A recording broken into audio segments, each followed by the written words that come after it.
నాంది పలికి శంకరావం సారథిగా మారి నేడు మన మధ్యకు వచ్చినటువంటి మన యువనేత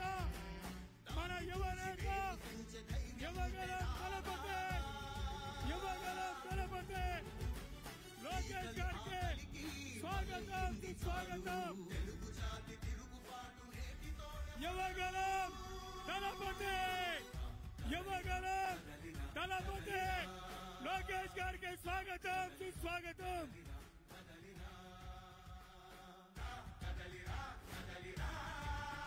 తెలుగుదేశం పార్టీ జాతీయ ప్రధాన కార్యదర్శి నారా లోకేష్ గారికి స్వాగతం సుస్వాగతం.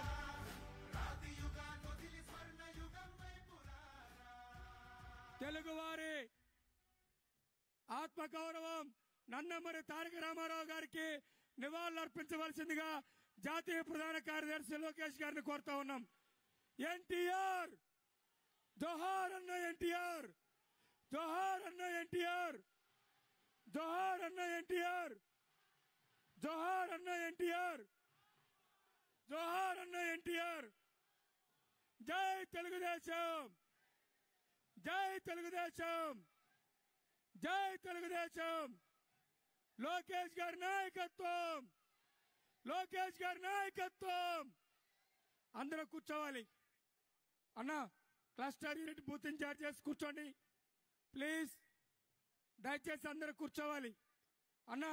ఆ బ్యాండ్ సప్పుడు ఆపాలి, బ్యాండ్ సౌండ్ ఆపాలి, బ్యాండ్ సౌండ్ ఆపాలి. వెనక మారలు ఉండాలి చెప్పండి, బ్యాండ్ సౌండ్ ఆపాలి, బ్యాండ్ సౌండ్ ఆపాలి. ఇప్పుడు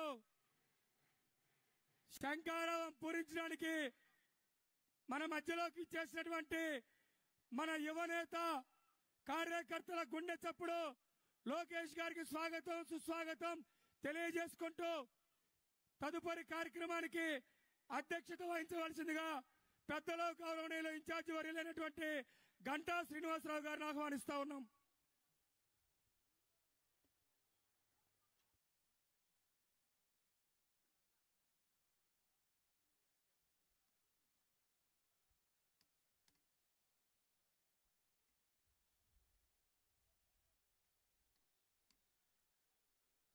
ముందుగా విశాఖ నార్త్ నియోజకవర్గంలో ఈ శంఖారావం కార్యక్రమానికి అవకాశం ఇచ్చి మన అందరినీ కూడా కలుసుకునే అవకాశం కల్పించినందుకు తెలుగుదేశం పార్టీ జాతీయ ప్రధాన కార్యదర్శి యువ నాయకులు మన పార్టీకి ఆశాజ్యోతిగా ఉన్న సోదరులు లోకేష్ గారికి, అలాగే వేదిక పైన తెలుగుదేశం పార్టీ కుటుంబ సభ్యులు, అలాగే జనసేన పార్టీ ఇన్ఛార్జ్ మరియు ఇతర సోదరులు రఘు ఇతర పెద్దలకి, ఇక్కడికి విచ్చేసిన ప్రతి ఒక్కరికి కూడా పేరు పేరున అభినందనలు, ధన్యవాదాలు, నమస్కారాలు తెలియజేసుకుంటా ఉన్నాను. స్వర్గీయ అన్న ఎన్టీఆర్ గారు తెలుగుదేశం పార్టీ స్థాపించినప్పుడు చాలా మంది ఆయన్ని అవహేళన చేశారు. ఈయన ఒక సినిమా యాక్టరు, ముఖానికి రంగులు పూసుకుని ఆయనకి రాజకీయం తెలుసు అవేంటూ ఆయన్ని హేళనగా, ఏంటయ్యా మీ సిద్ధాంతం మీ పాలసీ ఏంటంటే ఆ రోజు ఆయన ఒకే ఒక మాట చెప్పాడు, సమాజమే దేవాలయం, ప్రతి పేదవాడు కూడా దేవుడు, అటువంటి పేదవాడికి తినడానికి తిండి, ఉండటానికి ఇళ్లు, కట్టుకోవడానికి బట్ట కల్పించడమే నా ధ్యేయం, నా ఫిలాసఫీ అని చెప్తే ఎవరి నోట మాట రాలా. అంటే ఒక్క వాక్యంలో ఈ సమాజానికి ఏం కావాలో అన్ని కూడా చెప్పిన మహానుభావుడు అన్న ఎన్టీఆర్ గారు. మరి 100 ఏళ్ల చరిత్ర ఉన్న కాంగ్రెస్ పార్టీని ఆ రోజు తన ఒక చైతన్య యాత్ర ద్వారా ఏదైతే ఒక సుడిగాలి పర్యటన చేసి కాంగ్రెస్ పార్టీని కోకటి వీళ్ల సహా పెకలించి ఈ దేశ రాజకీయాల్లో కొత్త మలుపు తిప్పిన వ్యక్తి అన్న ఎన్టీఆర్ గారు. అంతేకాదు తెలుగువారి యొక్క ఆత్మగౌరవం మొత్తం కూడా దేశానికి చాటి చెప్పిన గొప్ప వ్యక్తి అన్న ఎన్టీఆర్ గారు. అటువంటి అన్న ఎన్టీఆర్ గారు ప్రారంభించిన తెలుగుదేశం పార్టీ తర్వాత మన పార్టీ జాతీయ అధ్యక్షులు చంద్రబాబు నాయుడు గారి నాయకత్వం చేపట్టిన తర్వాత అనేక పరిపాలనా సంస్కరణలు కావచ్చు, ముఖ్యంగా అభివృద్ధి పందా కావచ్చు, మరి సంక్షేమ కార్యక్రమాలు కావచ్చు, ఇవన్నీ తీసుకొని ఈరోజు దేశంలోని ఒక రోల్ మోడల్ పొలిటీషియన్ గా తయారయ్యి ఈరోజు దేశంలోని ఒక సీనియర్ మోస్ట్ పొలిటీషియన్ గా ఉన్న అన్న చంద్రబాబు నాయుడు గారు, మరి ఆ తర్వాత ఇప్పుడు మనకున్న యువకిరణం, మన ఆశాజ్యోతిగా చెప్పుకుంటున్న లోకేష్ బాబు గారు. అంటే ఎందుకు నేను ఉపాధ్యాయులు చెప్తా ఉన్నానంటే, దేశంలో చాలా రాజకీయ పార్టీలు ఉన్నాయి, వందలకు మించి రాజకీయ పార్టీలు ఉన్నాయి. పార్టీలు వస్తున్నాయి, పెడతా ఉన్నారు, కొద్ది రోజులు ఉంటున్నాయి, పోతా ఉన్నాయి. కానీ వీటిలన్నిటికీ సంబంధం లేకుండా ఒక భిన్నమైన దీంతో వెళ్తున్న పార్టీ తెలుగుదేశం పార్టీ. నాకు తెలిసి భారతదేశం కాదు, ప్రపంచంలో ఎక్కడా కూడా ఏ పార్టీకి లేని ఒక కార్యకర్తల సంక్షేమ నిధి. అంటే తెలుగుదేశం పార్టీ ప్రతి కార్యకర్త కూడా నాకు కుటుంబ సభ్యుడు. ఆ కుటుంబంలో ఏదైనా ఆపద లేకపోతే ఏదైనా ఇబ్బంది వస్తే ఆ కుటుంబ పెద్దగా నేను ఆ పార్టీ సభ్యుడిగా వాళ్ళకి ఆదుకోవాలి, అండగా ఉండాలనే ఉద్దేశంతో ఒక సంక్షేమ నిధి ఏర్పాటు చేసి ఆ కుటుంబానికి ఏదైనా కష్టం వస్తే నేను ఉన్నానని చెప్పని వెంటనే వాళ్ళకి కావాల్సిన విద్య, వైద్యం, లేకపోతే ఇక మిగతా ఏదైనా సహాయం కావాలంటే ఇవన్నీ చేస్తున్న ఏకైక పార్టీ ఈ భారతదేశం కాదు, ప్రపంచంలో ఒక్క తెలుగుదేశం పార్టీ అని చెప్పి మనం చెప్పక తప్పదు. దానికి మరి ఇవన్నీ కూడా చేయాలంటే ఒక కమిట్మెంట్ ఉండే వ్యక్తి దాన్ని బాధ్యత తీసుకోవాలి. మరి అటువంటి బాధ్యత సోదరులు లోకేష్ గారు తీసుకొని ఈ పార్టీని కొత్త పొద్దులు తొక్కిస్తున్నందుకు తనకి మనస్ఫూర్తిగా అభినందనలు, ధన్యవాదాలు కూడా తెలియజేసుకుంటా ఉన్నాను. మామూలుగా చాలా మంది అనేవాళ్ళు చంద్రబాబు నాయుడు గారి అంత అనుభవం నాయకుడు గారి తర్వాత తెలుగుదేశం పార్టీ ఏంటి, ఎలా ఉంటుందో నాయకత్వం వ్యవహరిస్తారంటే కొంత ముందు కొన్ని చిన్న చిన్న అనుమానాలు ఉంటాయి. కానీ ఈరోజు ఎవరికి కూడా అనుమానాలు లేవు, అవన్నీ కూడా అందరికీ పటాపంచలు అయిపోయాయి. తన ఏదైతే ఒక జనవరి 27న పాదయాత్ర చిత్తూరు జిల్లా కుప్పంలో స్టార్ట్ చేశారో 5 సంవత్సరం, ఆ పాదయాత్ర చూసిన తర్వాత మామూలుగా ఫస్ట్ ఏంటి చేస్తాడా, చేయగలడా అని చిన్న అనుకున్న వాళ్ళు ఒక 10-15 రోజులుగా ఏంటి చేస్తున్నాడు, కంటిన్యూ చేస్తున్నాడు, బాగానే ఉన్నట్టు ఉందని మొదలుపెట్టి అలా అలా అలా అలా వచ్చేసరికే మన పాయకరాపేట వచ్చేసరికే పూర్తిగా ఒక రూపాంతరం చెందిన ఒక ఫుల్ ప్లెడ్జెడ్ ఒక నాయకుడు ఎలా ఉండాలో అలా తయారయ్యి ఎస్ ఇతను మనకు కావాల్సిన నాయకుడు భవిష్యత్తులో అని ప్రతి ఒక్కరు కూడా కోరుకునే విధంగా, అనుకునే విధంగా, మెచ్చుకునే విధంగా మన లోకేష్ బాబు తయారయ్యారు. ఈ రోజు ప్రతి ఒక్క కార్యకర్తకి, ప్రతి ఒక్క నాయకుడు కూడా ఒక భరోసా, ఒక నమ్మకం కలుగుతా ఉంది. మాకు ఇంకొక 30-40 ఏళ్లు మాకు ఎటువంటి నాయకత్వం సమస్య లేకుండా కూడా మమ్మల్ని సమర్థవంతంగా నడిపించే నాయకుడు మాకున్నాడు అని ఈ రోజు అందరూ కూడా అనుకునే విధంగా ఈ రోజు తెలుగుదేశం పార్టీని తయారు చేసినందుకు లోకేష్ బాబు కూడా ప్రత్యేకంగా ధన్యవాదాలు తెలియజేసుకుంటూ, మరి ఈ రోజు మనం ఒక క్రిటికల్ జంక్షన్ లో ఉన్నాం.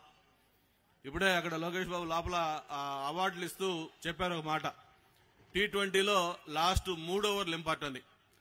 బాబు నా ఉద్దేశం లాస్ట్ 3 ఓవర్లే కాదు, లాస్ట్ బాల్ కూడా చాలా చాలా ఇంపార్టెంట్. ఎందుకంటే చాలా మ్యాచెస్ లాస్ట్ బాల్లో 6 కొట్టి గెలిపించిన మ్యాచెస్ మనకు ఉన్నాయి. ఇప్పుడు మనం అటువంటి ఒక హిస్టారికల్ నెస్టీ, ఎందుకంటే ఈ రోజు ఆంధ్రప్రదేశ్ రాష్ట్రం అనేది ఎలా ఉందంటే ఒకప్పుడు అభివృద్ధికి ఒక ఆనవాలుగా, ఒక చిరునామాగా ఉన్న ఆంధ్రప్రదేశ్ ఈ రోజు ఒక విధ్వంసానికి మారుపేరుగా తయారైంది. మరి 2019 ఎన్నికల్లో ఒక్క ఛాన్స్ ఇవ్వమంటే పాపం చాలా మంది మాలాంటి వాళ్ళు కూడా అనుకున్నాం, ఏంటి ఒక్క ఛాన్స్ అంటున్నాడు, నిజమో ఏమో సంథింగ్ అని చేస్తాడేమో అనే ఒక చిన్న దీంతో అందరూ కూడా మోసపోయారు, నమ్మారు. మరి ఎప్పుడూ చరిత్ర లేని విధంగా 151 ఎమ్మెల్యేలు ఇచ్చారు. మరి ఆ సీన్ కట్ చేస్తే మొన్న అసెంబ్లీ అయింది, చివరి అసెంబ్లీ సమావేశం. 151 మంది ఎమ్మెల్యేలు అయితే అసెంబ్లీ కోరం లేక వాయిదా వేసుకున్నాడు. అంటే ఈ రోజు ఆ నాయకుడి పరిస్థితి ఎలాగుందంటే 22 మంది ఎంపీలు, అలాగే ఒక 8 మంది రాజ్యసభ సభ్యులు, మొత్తం 31 మంది దాదాపు ఎంపీలు వాళ్ళకుంటే మొన్న పీఎంను కలవడానికి ఢిల్లీ వెళ్తే 3 ఎంపీలు హాజరయ్యారు. అలాగే అసెంబ్లీలో 151 మంది ఎమ్మెల్యేలు ఉన్న వాళ్ళు ఆ అసెంబ్లీ కోరం లేక సభ వాయిదా పడి చివరికి గ్రూప్ ఫోటో కూడా లేకుండా అసెంబ్లీలో వాయిదా చేసుకున్నారు. అంటే ఆ పార్టీ గ్రాఫ్ ఏ విధంగా పడుతుందనేది ప్రజల్లోనే కాదు, ఆ పార్టీ ఎమ్మెల్యేలు, ఎంపీలు కూడా జగన్మోహన్ రెడ్డి గారిని ఎలా చూస్తున్నారనే దానికి ఒక చిన్న ఉదాహరణ. అటువంటి ఒక ఈ ముఖ్యమంత్రిగా ఉన్న ఈ రాష్ట్రంలో దానికి చరంగతం పాడాలి, త్వరలోనే బై బై చెప్పి ఆయన్ని సాగనంపాల్సిన ఒక చారిత్రాత్మక అవసరం ఈ రోజు మన మధ్య ఉంది. మామూలుగా పాతోళ్ళు ఏదో ఒక సామెత చెప్తారు, ఆముదం చేలో ఆంబోతు పడింది అంటారు. ఇదంటే ఎక్కడన్నా ఒక మొత్తం పంట పొలం అంతా నాశనం అయిపోయిందంటే ఏదన్నా ఆముదం చేయాలంటే చాలా డెలికేట్ గా ఉంటుంది. దాంట్లోకి ఏదైనా ఒక బలమైన ఆంబోతి వచ్చిందంటే ఒక్క నిమిషంలో మొత్తం పొలమంతా సర్వనాశనం అయిపోయింది. అలాగే ఒక మంచి ఆంధ్రప్రదేశ్ రాష్ట్రంలో ఈ ఆముదంచెల ఆంబోతి పడ్డట్టుగా ఈ జగన్మోహన్ రెడ్డి గారు ఈ రాష్ట్రంలో ప్రవేశించి ఒక విధ్వంసం, ఎంత విధ్వంసం అంటే పరిపాలన స్టార్టింగే ఫస్ట్ అఫీషియల్ మీటింగ్ పెట్టి ఆ ప్రజావేదిక కూల్చివేత ద్వారా తన పరిపాలన మార్పు ఏ విధంగా ఉంటుందో ఈ రాష్ట్ర ప్రజలకి ఆయన శాంపుల్ చూపించాడు. బహుశా నాకు తెలిసి దేశంలో కాదు ప్రపంచంలో ఎక్కడా ఉండదు ప్రభుత్వ భవనాన్ని, ప్రభుత్వం కట్టుకున్న దాన్ని ప్రభుత్వమే కూల్చివేయటం అంటే బహుశా ఇది ఫస్ట్ ఆఫ్ ఇట్స్ కైండ్ చరిత్రలో. అటువంటి దాంతో ఈ పరిపాలన శ్రీకారం చుట్టాడు. ఆ రోజు నుంచి ఈ రోజు దాకా కూడా చూస్తే ఏ మాట కూడా నవరత్నాలు అన్నారు, లేకపోతే పాదయాత్రలో చెప్పారు, లేకపోతే ఎలక్షన్ సమయంలో చెప్పాడు. దాదాపు 900 పైగా హామీలు ఇస్తే మరి మొన్న చెప్తా ఉన్నారు, నేను అన్ని హామీలు అమలు చేశాను, 99% అమలు చేశాను, నాకు మీరు ఓట్లేయండి అని చెప్పి ఆయన అడుగుతా ఉన్నాడు. అయితే మేము మీ ద్వారా ఓటాడుతా ఉన్నాం. ఇక్కడ చాలా మంది మహిళలు ఉన్నారు, అలాగే యువత ఉన్నారు, అందరూ ఉన్నారు. మీ అందరికీ తెలుసు ఎన్నికల ముందు మద్యపాన నిషేధం గురించి ఏం చెప్పారమ్మా ఒక్కసారి మీరు ఆలోచించండి. సంపూర్ణ మద్యపాన నిషేధం చేస్తాను, అది చేసిన తర్వాతనే మళ్లీ ఎన్నికల్లో ఓట్లు అడుగుతారని చెప్పాడు. మరి మీకు తెలుసు ఈరోజు మద్యపాన నిషేధం ఏ స్థాయిలో ఉందో. మరి మనందరం కూడా రేపు ఎలక్షన్ ఆడటానికి ఓట్లు ఆడటానికి వస్తే మీరు అదే నిలదీయాల్సిన అవసరం ఉంది. బాబు ఇట్లా మద్యపాన నిషేధం అన్నావు, చేసే ఓట్లు అడుగుతానన్నావు, ఇప్పుడు ఏ ముఖం పెట్టుకుని మళ్ళీ అడుగుతున్నావు ఓట్లు? మద్యపాన నిషేధం కాదు, మద్యం ఏర్లే పడతా ఉంది, నీ జే బ్రాండ్ తోటి ఎంతమంది ప్రాణాలు ఆరోగ్యం పోతా ఉన్నాయి, ఇదేంటని చెప్పి నిలదీయాల్సిన అవసరం ఉంది. ఇలా ఒక్కొక్క కార్యక్రమం తీసుకుంటే ఆయన చెప్పిన ఏ హామీ కూడా అమలు చేయలేదు.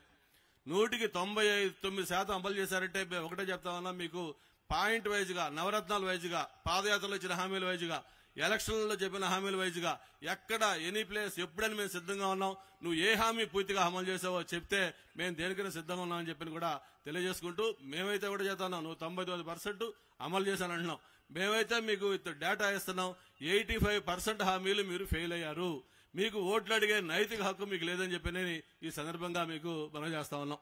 అదేవిధంగా ఈరోజు విశాఖపట్నం మన లోకేష్ బాబు గారికి ఈరోజు 4 ప్రోగ్రామ్స్ ఉన్నాయి. దీని తర్వాత గాజువాక, మళ్ళీ అనకాపల్లి, చోడవరం, ఎక్కువ సమయం కూడా మనకి లేదు ఇక్కడ. అందుకని ఒక్క 2 నిమిషాలు మీకు బ్రీఫ్ గా చెప్పి నేను ముగిస్తాను. విశాఖపట్నం ఒకప్పుడు ఇది సిటీ ఆఫ్ డెస్టినీ. అంటే ఎవరైనా దేశంలో ఒక రిటైర్డ్ పీపుల్ కానీ లేదు ప్రశాంతంగా ఉండాలనుకున్న వాళ్ళు ఎక్కడ సేవ్ చేసుకుంటారంటే విశాఖపట్నం వస్తారు. అటువంటి విశాఖపట్నం చంద్రబాబు నాయుడు గారి నాయకత్వంలో 2014-19లో హుదూద్ లాంటి ఒక భయంకరమైన సంఘటన జరిగితే 10 రోజుల్లో స్వయంగా ఆయన ఇక్కడే ఉండి విశాఖపట్నంలో పూర్తిగా కరెంటు దగ్గర నుంచి, వాటర్ సప్లై దగ్గర నుంచి ఎవ్రీథింగ్ నార్మల్ అయిపోయి ఒక సాధారణ పరిస్థితి వచ్చేదాకా కూడా ఇక్కడే ఉండి పరిపాలన అంటే ఏంటో మనకి చూపించారు. అటువంటి చంద్రబాబు నాయుడు గారిని చూసాం. మళ్లీ ఆ తర్వాత ఇప్పుడు 2019 నుంచి ఈ జగన్మోహన్ రెడ్డి గారి పరిపాలన చూస్తా ఉన్నాం. ఒక city of destiny, financial capital, ఒక ఉక్కు నగరం, ఇన్ని రకాలుగా ఉన్న ఈ విశాఖ నగరం ఈ రోజు ఒక క్రైమ్ క్యాపిటల్ గా అయింది. ఎందుకు నేను క్రైమ్ క్యాపిటల్ గా అయింది అంటున్నానంటే ఒకటే మీకు తెలుసు, గతంలో ఏదైనా కిడ్నాప్లు లేకపోతే ఇంకోటంటే ఎవరినో వ్యాపారస్తుల్లో లేకపోతే చిన్న చిన్న వాళ్ళలో అటువంటి జరిగేది. సాక్షాత్తు అధికార పార్టీ ఎంపీ, ఈ విశాఖపట్నం ఎంపీ వాళ్ళ భార్య, అలాగే వాళ్ళ పిల్లలు, అంతేకాక వాళ్ళకి మిత్రులుగా ఉన్న వ్యక్తిని కూడా ఎక్కడో ఊరు బయట శివార్లో కాదు, నగరం నడిబొడ్డున వాళ్ళ ఇంట్లోనే 48 గంటల పాటు బంధించి చిత్రహింసలకు గురి చేస్తే ఇంకా సిగ్గు లేకుండా ఈ ప్రభుత్వం అధికారంలో ఉందంటే జగన్మోహన్ రెడ్డి సిగ్గుతో తలదించుకోవాలి. కనీసం అంత సీరియస్ ఇన్సిడెంట్ అయితే దాని మీద డీజీని పిలుసో, లేకపోతే హోమ్ మినిస్టర్ పిలుసో, లేకపోతే హోమ్ సెక్రటరీ పిలుసో ఒక్క రివ్యూ కూడా చేయకుండా ఇది మామూలులే మా పరిపాలన అని చెప్పని జగన్మోహన్ రెడ్డి వదిలేశారు. నిన్నగాక మనం చూసాం ఒక ఎంఆర్ఓ, మండల గెజిటెడ్ ఆఫీసర్, ఎంత దారుణం అంటే మధురవాడ, ఈరోజు ఒక హైదరాబాద్ లో మాదాపూర్, గచ్చిబౌలి లాంటి ప్రాంతం, అటువంటి మధురవాడలో అపార్ట్మెంట్ లో దాదాపు అందరూ ఉండే జనసమూహం ప్రాంతం, అక్కడ వచ్చి మనిషిని చంపేస్తే అడిగే నాదుడు లేడు. ఇటువంటి ప్రభుత్వానికి మనం చరంగతం పాడాలి.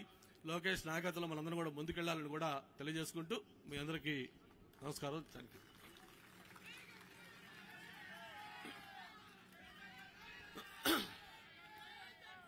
తెలుగుదేశం అలాగే జనసేన మరి మనం చూస్తా ఉన్నాం. మాలు సినిమా భాషలో చెప్పాలంటే ఇది ఒక సూపర్ డూపర్ హిట్ కాంబినేషన్. ఒక అనుభవం ఉన్న నాయకుడు చంద్రబాబు నాయుడు గారు, అలాగే ఒక చరిస్మా ఉన్న ఈరోజు నాయకులు పవన్ కళ్యాణ్ గారు ఈ రాష్ట్రంలో ఉన్న పరిస్థితిని, జరుగుతున్న పరిణామాలని ఇవన్నీ చూసిన తర్వాత అన్ని కూడా వాళ్ళ వ్యక్తిగత అజెండాలు లేకపోతే వ్యక్తిగత ఇంట్రెస్టులు పక్కన పెట్టి ఈ రాష్ట్ర భవిష్యత్తు కోసం వైఎస్ఆర్ పార్టీని రాష్ట్రం నుంచి తరిమి చేయడం కోసం ఇద్దరం కూడా కలవాల్సిన చారిత్రాత్మక అవసరం ఉందని చెప్పని ఓపెన్ గా బయటకు వచ్చి చంద్రబాబు నాయుడు గారితో చేతులు కలిపిన పవన్ కళ్యాణ్ గారు జనసేన పార్టీ, ఆయన కూడా మనస్ఫూర్తిగా మనం అభినందనలు తెలియజేయాలి. ఆ పార్టీ నుంచి మొన్న నార్త్లో ఇక్కడ పోటీ చేసిన మన సోదరి ఉషా కిరణ్ దాదాపు 20,000 పైగా ఓట్లు మనం తెచ్చుకున్న మహిళ, తన్ను ఇప్పుడు ఈ రోజు మాట్లాడవలసిందిగా కోరుతున్నాం.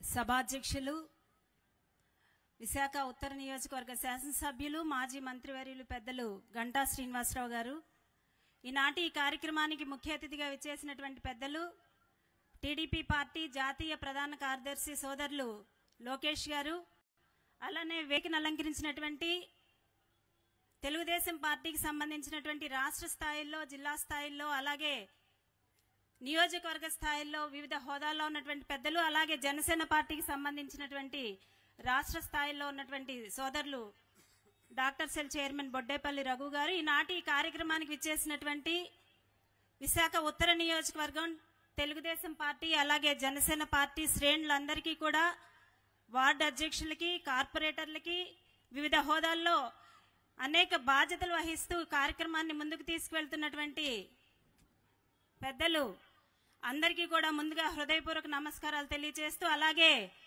మీడియా సోదరులకు కూడా నమస్కారాలు తెలియజేస్తూ, మరి ఏదైతే జనసేన పార్టీ అధ్యక్షులు పవన్ కళ్యాణ్ గారు చంద్రబాబు నాయుడు గారికి అండగా నిలబడాలి, తెలుగుదేశం పార్టీ ఇబ్బందుల్లో ఉన్న సమయంలో మనం అండగా నిలబడి మనిద్దరం కలిసి ఈ రాష్ట్ర అభివృద్ధిలో పాల్పంచుకుని వైఎస్ఆర్ కాంగ్రెస్ పార్టీ విముక్త ఆంధ్రప్రదేశ్ ని ఏర్పాటు చేసే దిశగా మనందరం కలిసికట్టుగా కృషి చేయాలని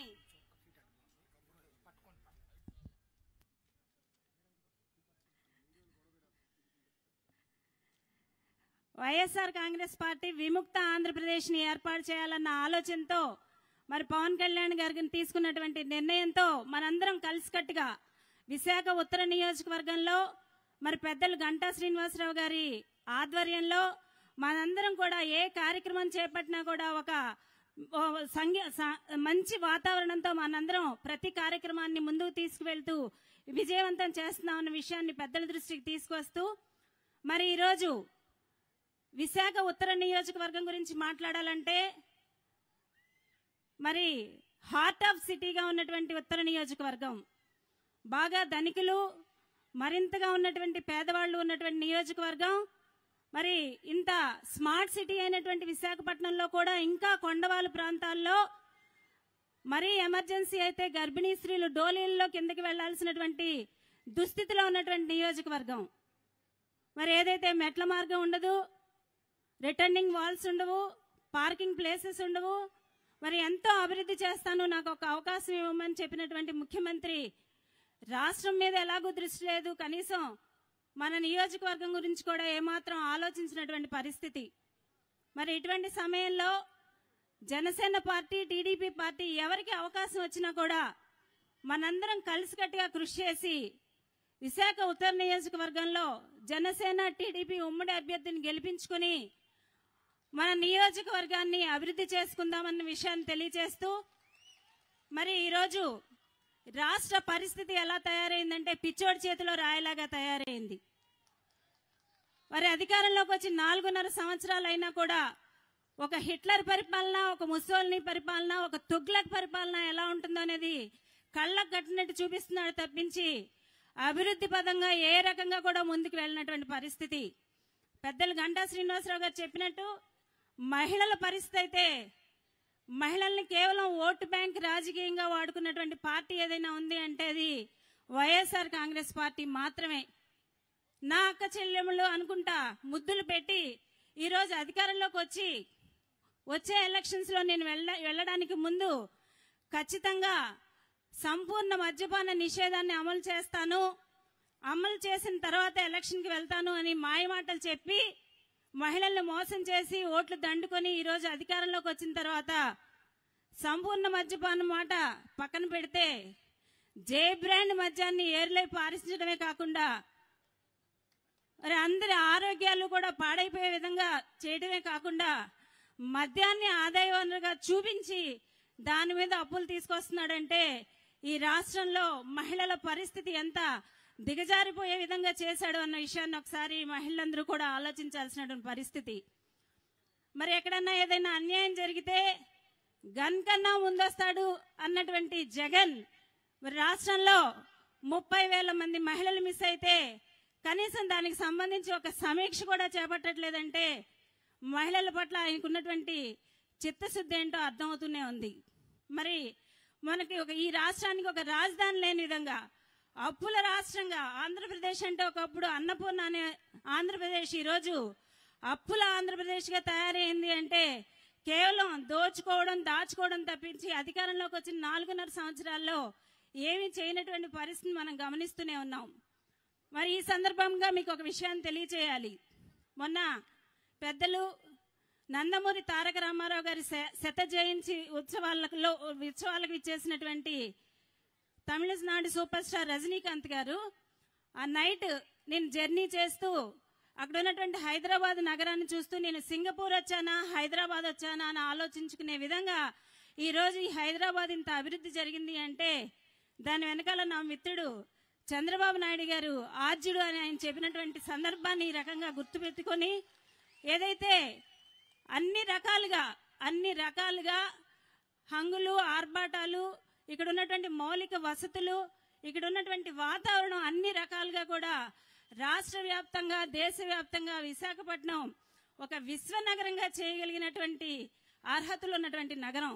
కాబట్టి విశాఖపట్నాన్ని విశ్వనగరం చేయాలి అంటే అది కేవలం మరి మంచి విజన్ ఉన్నటువంటి నేత చంద్రబాబు నాయుడు గారు అలాగే పవర్ ఉన్నటువంటి నేత పవన్ కళ్యాణ్ గారు కలిసినప్పుడు మాత్రమే సాధ్యమవుతుందన్న విషయాన్ని తెలియజేస్తూ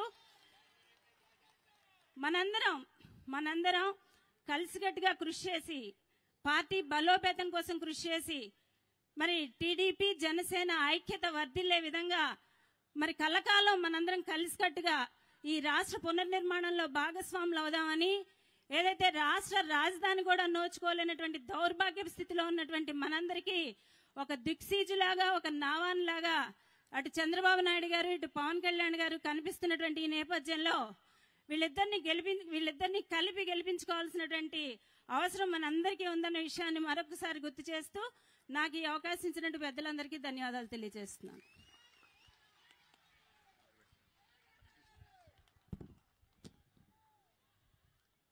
థ్యాంక్ యూ అమ్మా. మరి ఇప్పుడు మన పార్లమెంటు అభ్యర్థి మొన్న జరిగిన ఎన్నికల్లో 2019లో కేవలం 4,000 ఓట్లతోటి అది కూడా వేరే ఇంకొక జనసేన క్యాండిడేట్ వల్ల క్రాస్ ఓటు కావటం వల్ల కొంత దీంతో అయింది. టెక్నికల్గా గెలవలేదు తప్ప అదర్వైజ్ మనకి ప్రాక్టికల్గా ఎంపీ మరి అటువంటి భరత్ మరి కార్యకర్తలు ఉద్దేశించి మాట్లాడవలసిందిగా కోరుతాం.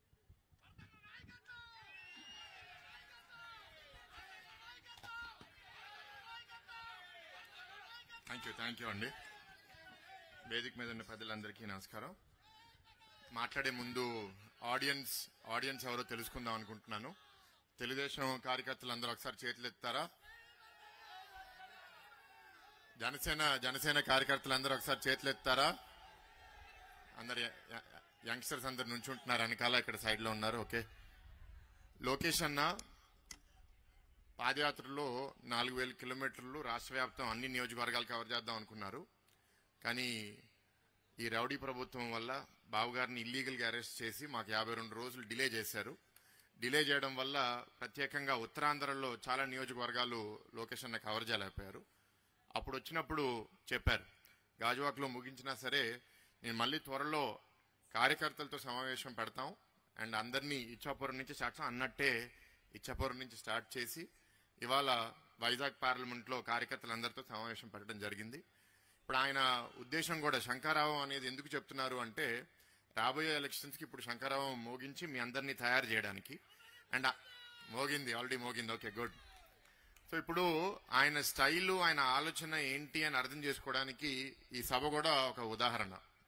ఇప్పుడు మీ ముందు ఇక్కడ 2 సెక్షన్స్ ఉన్నాయి. ఈ సెక్షన్స్ లో కూర్చున్న వాళ్ళు తెలుగుదేశం పార్టీ మేనిఫెస్టో సూపర్ 6లో ఏదైతే మన ఆలోచనలు ఉన్నాయో జనాలు ఇంటింటికి వెళ్ళి తీసుకెళ్లాలని కార్యకర్తలందరికీ ఒక బాధ్యత ఇస్తే, ఏ కార్యకర్తలు అయితే చాలా బాగా చేశారో వాళ్ళు చెప్పుకోలేదు, వాళ్ళని గుర్తించి పిలిపించి వాళ్ళతో ఒక ప్రత్యేక సమావేశం లోపల పెట్టుకుని మళ్ళీ వాళ్ళని ఇక్కడ కూర్చోబెట్టి అందరినీ గౌరవించారు. అది లోకేష్ అన్న మీ అందరికీ ఉదాహరణ కోసం మీకు చెప్తున్నాను. నేను ఆయన అన్నాడు కదా, మీరు నా చుట్టూ తిరిగితే మీకు అంత నెగిటివ్ పాయింట్స్, మీరు జనాల చుట్టూ తిరిగితే మీకు అంత గుర్తింపు, మీరు వచ్చి మాకేం చెప్పుకోక్కర్లేదు, ఇప్పుడు టెక్నాలజీ ద్వారా మేమే మిమ్మల్ని గుర్తించి మేమే మిమ్మల్ని పిలుస్తాం, పిలిచిన తర్వాత కూడా మీ బూత్లో ఓటింగ్ ఎట్లా జరిగింది, మీ యూనిట్లో మీ క్లస్టర్లో ఓటింగ్ ఎట్లా జరిగింది అని గుర్తించిన తర్వాతే మీకు తర్వాత ఏ బాధ్యత అయినా గుర్తింపు అయినా వస్తుంది. అదందరూ మీరు గుర్తుపెట్టుకోవాలి. 2019లో ఓడిపోయిన తర్వాత రాష్ట్ర వ్యాప్తంగా బ్యాడ్గా ఉన్నా సరే ఇక్కడ వైజాగ్ పార్లమెంట్లో మాత్రం ఎక్కువ మంది ఓటర్స్ తెలుగుదేశాన్ని గుర్తించారు. ఎందుకంటే ఇక్కడ గంటా శ్రీనివాసరావు గారిని కూడా 2000 ఓట్లతో అప్పుడు గెలిపించారు. అంటే వైసీపీ వేవ్ ఉన్నా సరే ఇక్కడ గంటా గారు అన్నట్టు జనసేన అభ్యర్థి పోటీ చేసి బీజేపీ అభ్యర్థి పోటీ చేసిన తర్వాత కూడా టీడీపీ గెలిచారంటే డెఫినెట్ గా జనాలు తెలుగుదేశం మీద కమిట్మెంట్తో విశాఖ ప్రాంతంలో ఉన్నారని మనం చెప్పొచ్చు. కానీ అనేక కారణాల వల్ల కార్పొరేషన్ ఎలక్షన్ లో మనం అంత బాగా పర్ఫామ్ చేయలేదు. ఇక్కడ అందరి కార్యకర్తలు ఒకసారి గమనించుకోవాలి. సో ఒకరే గెలిచారు మనం 17లో. కానీ ఎమ్మెల్సీ ఎలక్షన్స్కి వచ్చేసరికి మళ్ళీ ఇక్కడ చాలా బాగా ఓటింగ్ జరిగి మన ఉత్తరాంధ్ర పట్టభద్రుల ఎలక్షన్స్ లో మనం చాలా మంచి మెజారిటీ 17%తో మన వేపాటి చిరంజీవి గారిని మన ఎమ్మెల్సీగా గెలిపించుకోగలిగాం ఎంటైర్ ఉత్తరాంధ్రలో. సో మనకి కిందకి వెళ్ళింది, పైకి వచ్చింది. ఈ 300 రోజుల ప్రయాణంలో లోకేష్ రాష్ట్ర వ్యాప్తంగా నడిచినప్పుడు మొదట్లో ఆయన మీదున్న అభిప్రాయంకి ఇప్పుడు ఎండింగ్కి వచ్చేసరికి కొందరిలో ప్రత్యేకంగా చాలా మార్పు నాకు కనపడుతుంది. ప్రత్యేకంగా ఏంటి అంటే ఎవరు పనిచేస్తున్నారు, ఎవరు పని చేయట్లేదు, ఎవరు డబ్బా కొట్టుకుంటున్నారు, ఎవరు జనాల్లో ఉన్నారు అనేది చాలా ప్రత్యేకంగా ఆయనకి అర్థమైపోయింది. ప్రతి నియోజకవర్గంలో ఉన్న సమస్యలు కూడా ఆయనకి నాకు బాధ ఏంటి అంటే విశాఖ ప్రాంతంలో ఆయన అంత ఎక్కువ నడవలేకపోయారు. కానీ ఈ ప్రోగ్రాం ద్వారా ఆయన ఆలోచనలు మీ అందరికీ చెప్పుకోగలుగుతున్నారు కాబట్టి మీరందరూ బాగా వినాలని కోరుకుంటున్నాను. ఇక్కడ ఎంతమందికి ప్రభుత్వం ద్వారా సంక్షేమ పథకాలు వస్తున్నాయి చేతులు ఎత్తండి. ఎక్కువ మంది ఎత్తట్లేదు. ఎవరికి తీసేశారో చేతులు ఎత్తండి. ఎవరన్నా ఉన్నారా తీసేసిన వాళ్ళు?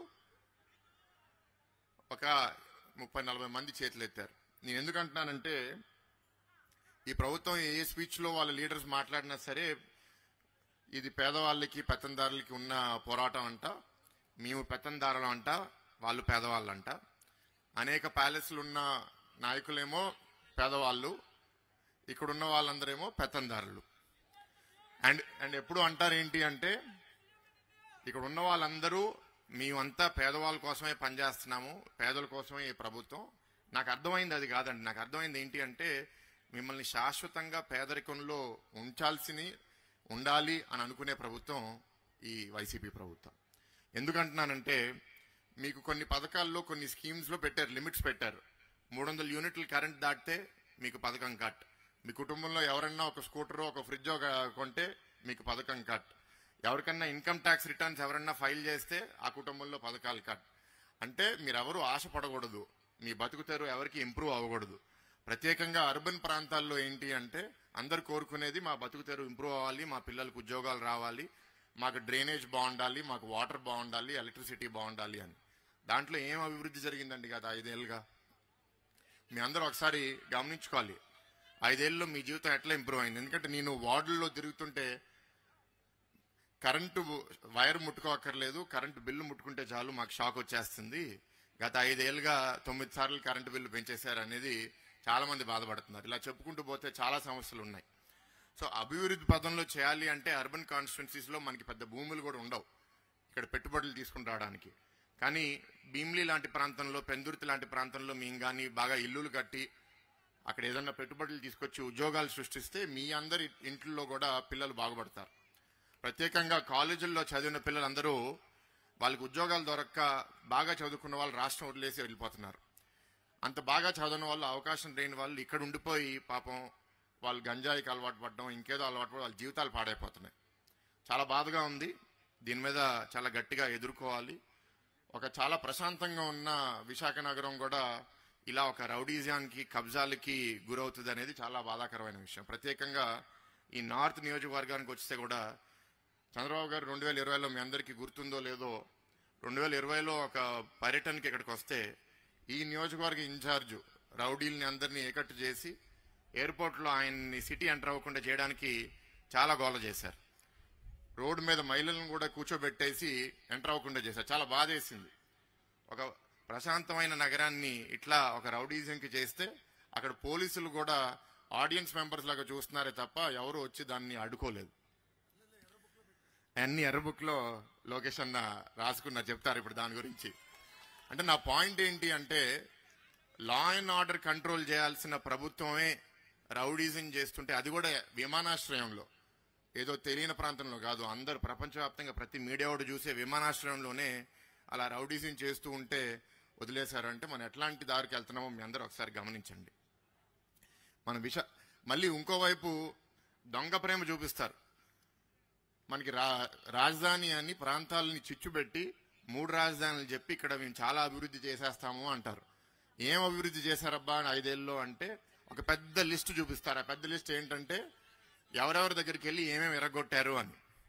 గంట గారు ఆఫీస్ ఎరగొట్టడానికి ట్రై చేశారు. మా దగ్గర గీత యూనివర్సిటీ గోడ ఎరగొట్టారు. గాజువాక్లో పల్లా గారు బిల్డింగ్ ఎరగొట్టారు. వాళ్ళ అభివృద్ధి కార్యక్రమాలు ఏంటి అంటే అందరు వెళ్ళి బిల్డింగ్లు ఎరగొట్టడం, కట్టడం అనేది ఏమీ లేవు. ఏదన్నా ఒకటి కట్టారు అంటే రుషికొండను గొరిగేసి అక్కడ వాళ్ళ క్యాంప్ ఆఫీస్ కట్టుకున్నారు వాళ్ళు. సో మీకు ఎట్లాంటి ప్రభుత్వం కావాలి, ఎట్లాంటి ప్రభుత్వం మనం తెచ్చుకోవాలనేది కార్యకర్తలు, జనసేన టీడీపీ కార్యకర్తలు బాగా ఆలోచించుకుని పనిచేయాల్సిన అవసరం ఉంది. జనాలు ఆల్రెడీ నిర్ణయం చేసుకున్నారు. కానీ కార్యకర్తల మీద బాధ్యత ఏంటి అంటే ఓటర్ వెరిఫికేషన్ అన్ని సరిగ్గా జరిగినాయా లేదా, అందరికీ వాళ్ళ ఓటు ఎక్కడుంది. ఎందుకంటే ఓటర్స్ ఆల్రెడీ నిర్ణయం చేసుకున్నారు కాబట్టి వాళ్ళని కన్ఫ్యూజ్ చేద్దాము, వాళ్ళ ఓట్లు ఒక బూత్ నుంచి తీసేసి ఇంకో బూత్లో పెట్టేద్దాము, ఫ్యామిలీ ఓట్లు కూడా ఒక ఇంట్లో ఉన్నా సరే 3 బూతుల్లో ఓట్లు పెట్టడం, ఇట్లాంటివన్నీ జిమ్మిక్స్ వాళ్ళు ట్రై చేస్తున్నారు. ఎన్ని చేసినా సరే ఇవాళ వాళ్ళకి ఓటమి తథ్యం. తప్పకుండా సరే తెలుగుదేశం ప్రభుత్వం తిరిగి వస్తుంది. ఇవాళ లోకేష్ అన్నకి మామూలుగా 3 మీటింగ్లు ఉన్నా సరే ఇవాళ 4 మీటింగ్లు పెట్టుకున్నారు. సో ఎక్కువసేపు మాట్లాడడం కాదు, సబబు కాదు. కాబట్టి ఒక్కటి ఇక్కడ ఉన్న కార్యకర్తలు అందరి తరపున లోకేష్ అన్నకి రిక్వెస్ట్ చేసేది ఏంటి అంటే గత 15-20 ఏళ్లుగా మాకు ప్రతి ఎలక్షన్స్ కి ఇక్కడ ఎమ్మెల్యేనో ఇన్ఛార్జ్ మారడము, తెలుగుదేశం పార్టీ కూడా కార్యకర్తలు నిరుత్సాహపడటం, ఇబ్బందులు పడడం అనేది మేము చూస్తూ ఉన్నాం. నాకు అనేక సందర్భాల్లో వాళ్ళు చెప్పడం జరిగింది. లోకేష్ అన్న రిక్వెస్ట్ చేసేది ఏంటి అంటే మనకి ఎలక్షన్ గెలుపు కోసం పార్టీ ఏ నిర్ణయం తీసుకున్నా సరే కార్యకర్తలందరూ పనిచేసి గెలిపించుకుంటాం. కానీ మిమ్మల్ని రిక్వెస్ట్ చేసేది బాధ్యత ఏంటంటే లీడర్షిప్ ఎవరున్నా సరే మన కార్యకర్తలు ఇక్కడ బాగా డెవలప్ అయ్యి వాళ్ళకి కూడా ఒక నమ్మకం ఉండేటట్టు, ప్రత్యేకంగా నేను మాత్రం తప్పకుండా మీ అందరి కోసం ఉంటాను. ఎవరు ఎమ్మెల్యే ఎవరు ఇన్ఛార్జ్ అయినా సరే మీ అందరి కోసం నేను ఉంటాను. మీకు ఏ యాక్సెస్ ఉన్నా సరే, మీకు మీ ఎమ్మెల్యే దగ్గర న్యాయం దొరకపోయినా మీరు తప్పకుండా నా దగ్గర రావచ్చు. కానీ లోకేష్ అనే సమీక్షలో మీరు చెప్పాలి కాబట్టి ఈ ఇష్యూస్ కూడా ఆయన నోటీస్కి నేను చెప్తున్నాను. ఈ కొద్ది మాటలతో నేను ముగిస్తున్నాను. Thank you.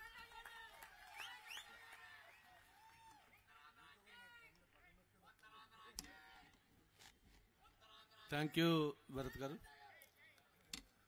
మరి ఇప్పుడు మనందరం ఎప్పుడెప్పుడు ఎదురు చూస్తున్న లోకేష్ గారు మాట్లాడే ముందు 1-2 విషయాల గురించి మనం చెప్పాల్సిన అవసరం ఉంది. ఇక్కడ బాబు మొన్నే మా నార్త్ కాన్స్టిట్యున్సీ ఈ మీటింగ్ గురించి మాట్లాడుకుంటున్నప్పుడు మా వాళ్ళు ఒక మాట అడిగారు. సార్ ఇట్లా రేపు ఎలక్షన్లో అంతా కష్టపడి డెఫినెట్గా పనిచేస్తారు, అందరూ గెలుస్తారు. గెలిచిన తర్వాత మాత్రం ఇందాక ఇప్పుడే భరత్ చెప్పినట్టుగా కొంతమంది ఎవరైతే మనల్ని ఇప్పుడు ఇబ్బందులు పెట్టి వాళ్ళందరూ మనల్ని రకరకాల ఫాల్స్ కేసులు పెట్టి వేధించి హింసిస్తున్నారో వాళ్ళ సంగతి మాత్రం చూడాలి బాబు అని చెప్పి ఒక రిక్వెస్ట్ చెప్పారు. నేను అప్పుడు ఒక మాట చెప్పాను, పెద్ద ఆయన అయితే నేను మీకు గ్యారెంటీ చెప్పలేను. ఎందుకంటే ఆయన అధికారంలోకి వచ్చిన తర్వాత మళ్ళీ అభివృద్ధి లేకపోతే మన సంస్కరణలు లేకపోతే ఇంకోటి ఏం తప్ప ఇటువంటి పెద్ద ఫోకస్ పెట్టరు.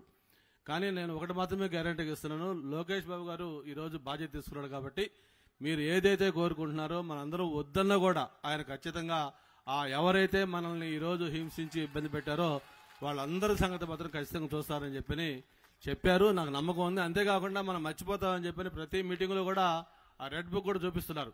అంటే అది ఎంత కమిట్మెంట్తో ఉన్నారో దానికి ఒక చిన్న ఉదాహరణ అని చెప్పని కూడా తెలియజేసుకుంటూ, మరి నిన్న రాప్తాడ్ మీటింగ్ జగన్మోహన్ రెడ్డి గారు సిద్ధం మీటింగ్ పెట్టారు. నిన్న ఆ మీటింగ్లో దాదాపు ఒక 3000 ఆర్టీసీ బస్సులు, అంటే మొత్తం ఒక ప్రభుత్వ వ్యవస్థను ఏ విధంగా ఈరోజు పార్టీ కార్యక్రమాలకు వాడుకుంటున్నారో అది ఒక చిన్న ఉదాహరణ. 3000 ఆర్టీసీ బస్సులు పెడితే మొత్తం 3 జిల్లాల నుంచి కూడా మొత్తం మొబిలైజ్ చేసి ఆ ఒక క్రౌడ్లో చూసుకొని ఆయన ఒక మాట మాట్లాడుతూ ఒకటి అన్నాడు, ఫ్యాను ఎప్పుడు ఇంట్లో ఉంటుంది, సైకిల్ బయట ఉంటుంది, అలాగే గ్లాసు సింక్లో ఉంటుందని చెప్పి చాలా గొప్పగా చెప్పారని చెప్పి అనుకున్నాడు ఆయన. అంటే దాన్ని ఏదో ప్రజలు అర్థం చేసుకుంటారు, ప్రజలు చాలా బాగా అర్థం చేసుకున్నారు. కరెక్టే బాబు, ఫ్యాను ఖచ్చితంగా ఇంట్లోనే ఉంటుంది, మీరు అదే ఫ్యాన్ కింద ఇంట్లోనే రెస్ట్ తీసుకునే రోజు వస్తుంది అని ప్రజలు అర్థం చేసుకున్నారు. సైకిల్ ఏదైతే మీరు చెప్పారో బయట, ఖచ్చితంగా సైకిల్ ఎప్పుడు ప్రజల్లోనే ఉంటుంది, ప్రజలతోనే ఉంటుంది, అది ఎప్పుడు మూవ్ అవుతూనే ఉంటుంది. అలాగే గ్లాసు సింకులో పర్మనెంట్గా ఎప్పుడూ ఉండదు. ఒకవేళ మీరు తాగి సింకులో వేసా మళ్ళీ కడుక్కొని మళ్ళీ అదే గ్లాసులోనే మళ్ళీ మీరు టీ తాగాలి. త్వరలోనే మీరు మీ ఇంట్లో మీ ఫ్యాన్ కింద ఈ గ్లాసులోనే టీ తాగుతూ రిలాక్స్ అయ్యే రోజు త్వరలో ఉందని చెప్పి కూడా ప్రజలు భావిస్తా ఉన్నారు. మరి ఏది ఏమైనా సరే రేపు జరిగే ఎన్నిక కురుక్షేత్రం అంటున్నారు. ఆయన అభిమన్యుడు కాదు అర్జునుడు అంటున్నాడు. మరి ఆయన అర్జునుడో దుర్యోధనుడో ఇవన్నీ మనకు తెలుసు. ఆయన అర్జునుడు కాదు, ఆయన ఖచ్చితంగా భారతం కురుక్షేత్రంలో ఆయన దుర్యోధనుడు. కృష్ణార్జునులు ఇక్కడ చంద్రబాబు నాయుడు గారు, పవన్ కళ్యాణ్. ఖచ్చితంగా ఈ కురుక్షేత్రంలో అంతిమ విజయం మందే. ఎన్నికలు ఎప్పుడు జరిగినా సరే ప్రజలు సిద్ధంగా ఉన్నారు, ఎటువంటి సౌండ్ లేకుండా రౌండ్ వేయడానికి సిద్ధంగా ఉన్నారు ప్రజలు. అటువంటి తరుణం కోసం అందరూ ఎదురు చూస్తా ఉన్నారు. ఈ విశాఖపట్నంలో ప్రత్యేకించి బాబు మొన్న 2019 రాష్ట్ర వ్యాప్తంగా కూడా మరి వైఎస్ఆర్ పార్టీ ప్రభంజనం వేసినప్పుడు కూడా ఇక్కడ ఏమీ చేయలేకపోయింది, నగరాన్ని తాకలేకపోయింది. 4 దిక్కులు కూడా నార్త్, ఈస్ట్, వెస్ట్, సౌత్ 4 కూడా తెలుగుదేశం పార్టీని గెలిపించిన ఘనత విశాఖపట్నం ఉంది. మళ్లీ రేపు ఒకటే చెప్తా ఉన్నాను, ఈ ఉమ్మడి 3 జిల్లాల్లో మీ వైఎస్ఆర్ పార్టీ నాయకులకు ఎవరికైనా ధైర్యం ఉంటే ఈ 3 సీట్లు మేము గెలుస్తాం, ఈ 35 సీట్లు చెప్పే ధైర్యం దమ్ము మీకుంటే ఆ 3 సీట్లు మీరు చెప్పండి, ఇదే మీకు బహిరంగ సవాల్ అని చెప్పిన కూడా ఈ సందర్భంగా తెలియజేసుకుంటూ, గత ప్రభుత్వం వచ్చిన దగ్గర నుంచి కూడా ఇక్కడ ఇన్ఛార్జీల పేరుతో సామంతరాజులు ఉండేవాళ్ళు. ఒక ఆయన ఉండేవాడు నెంబర్ 2 కింద, అన్నింటిలో నెంబర్ 2 ఆయన ఇక్కడి నుంచి కొద్ది రోజులు ఆయన ఉన్నాడు, ఆయన వెళ్ళిపోయాడు. ఆయన తర్వాత ఇంకొక ఆయన వచ్చాడు. వీళ్ళంతా కూడా మొత్తం చూస్తే ఒక చిట్టా మొత్తం చెప్పొచ్చు. వైజాగ్ లో నేను క్యాపిటల్ తెస్తా ఉన్నాను, ముఖ్యమంత్రి గారు షిఫ్ట్ అవుతా ఉన్నారు. ఈ నెల జనవరి, ఫిబ్రవరి, మార్చి ఇట్లా డిసెంబర్ దాకా 12 నెలల పేర్లు చెప్పారు. అట్లాగే మన పండుగలన్నీ పేర్లు చెప్పారు. దసరా, దీపావళి, వినాయక చవితి, క్రిస్మస్ ఇవన్నీ వస్తా ఉన్నాయి, పోతా ఉన్నాయి. కానీ వాళ్ళు చెప్పింది ఎక్కడ కూడా జరగట్లా. మరి ఈ రోజు ఆయన మొత్తం రాష్ట్రం మొత్తం బాగా చేస్తానంటా ఉన్నాడు. ఈ రోజు సొంత చెల్లి బయటకు వచ్చి ఆమె ఏం మాట్లాడుతుందో మనం వింటా ఉన్నాం. మరి ఒక సొంత చెల్లికి న్యాయం చేయలేని వ్యక్తి ఈ రాష్ట్ర మహిళలకు నేను న్యాయం చేస్తానంటే ప్రజలు నమ్మేంత సిద్ధంగా లేరు. మీరు ఏం మాటలు చెప్పినా బాయ్ బాయ్ జగన్ అని చెప్పడానికి ప్రజలు సిద్ధంగా ఉన్నారని చెప్పని తెలియజేసుకుంటూ, మరి ఇప్పుడు మన యువ నాయకులు లోకేష్ బాబు గారిని మాట్లాడుతుందిగా కోరుతున్నాం.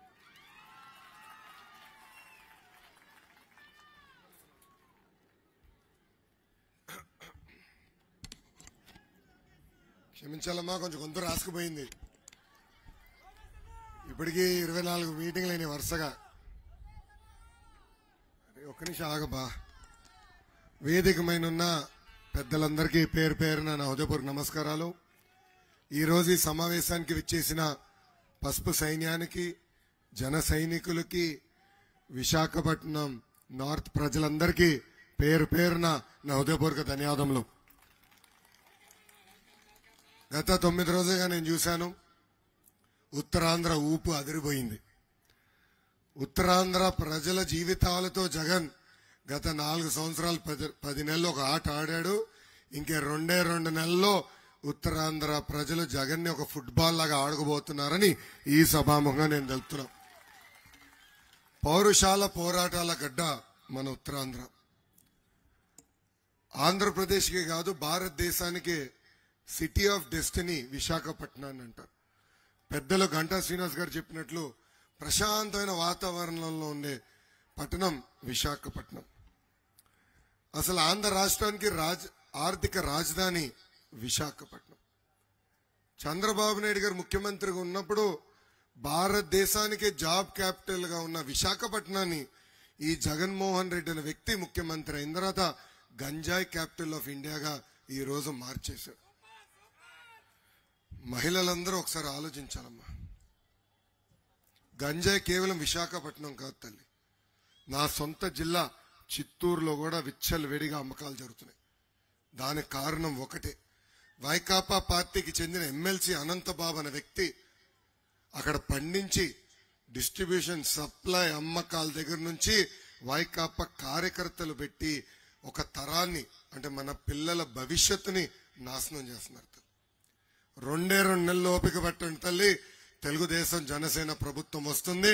అలాంటి వాళ్ళని చెతక కొట్టి అసలు గంజాయి లేని ఆంధ్ర రాష్ట్రంగా తీర్చిదిద్దే బాధ్యత మేము తీసుకుంటాం.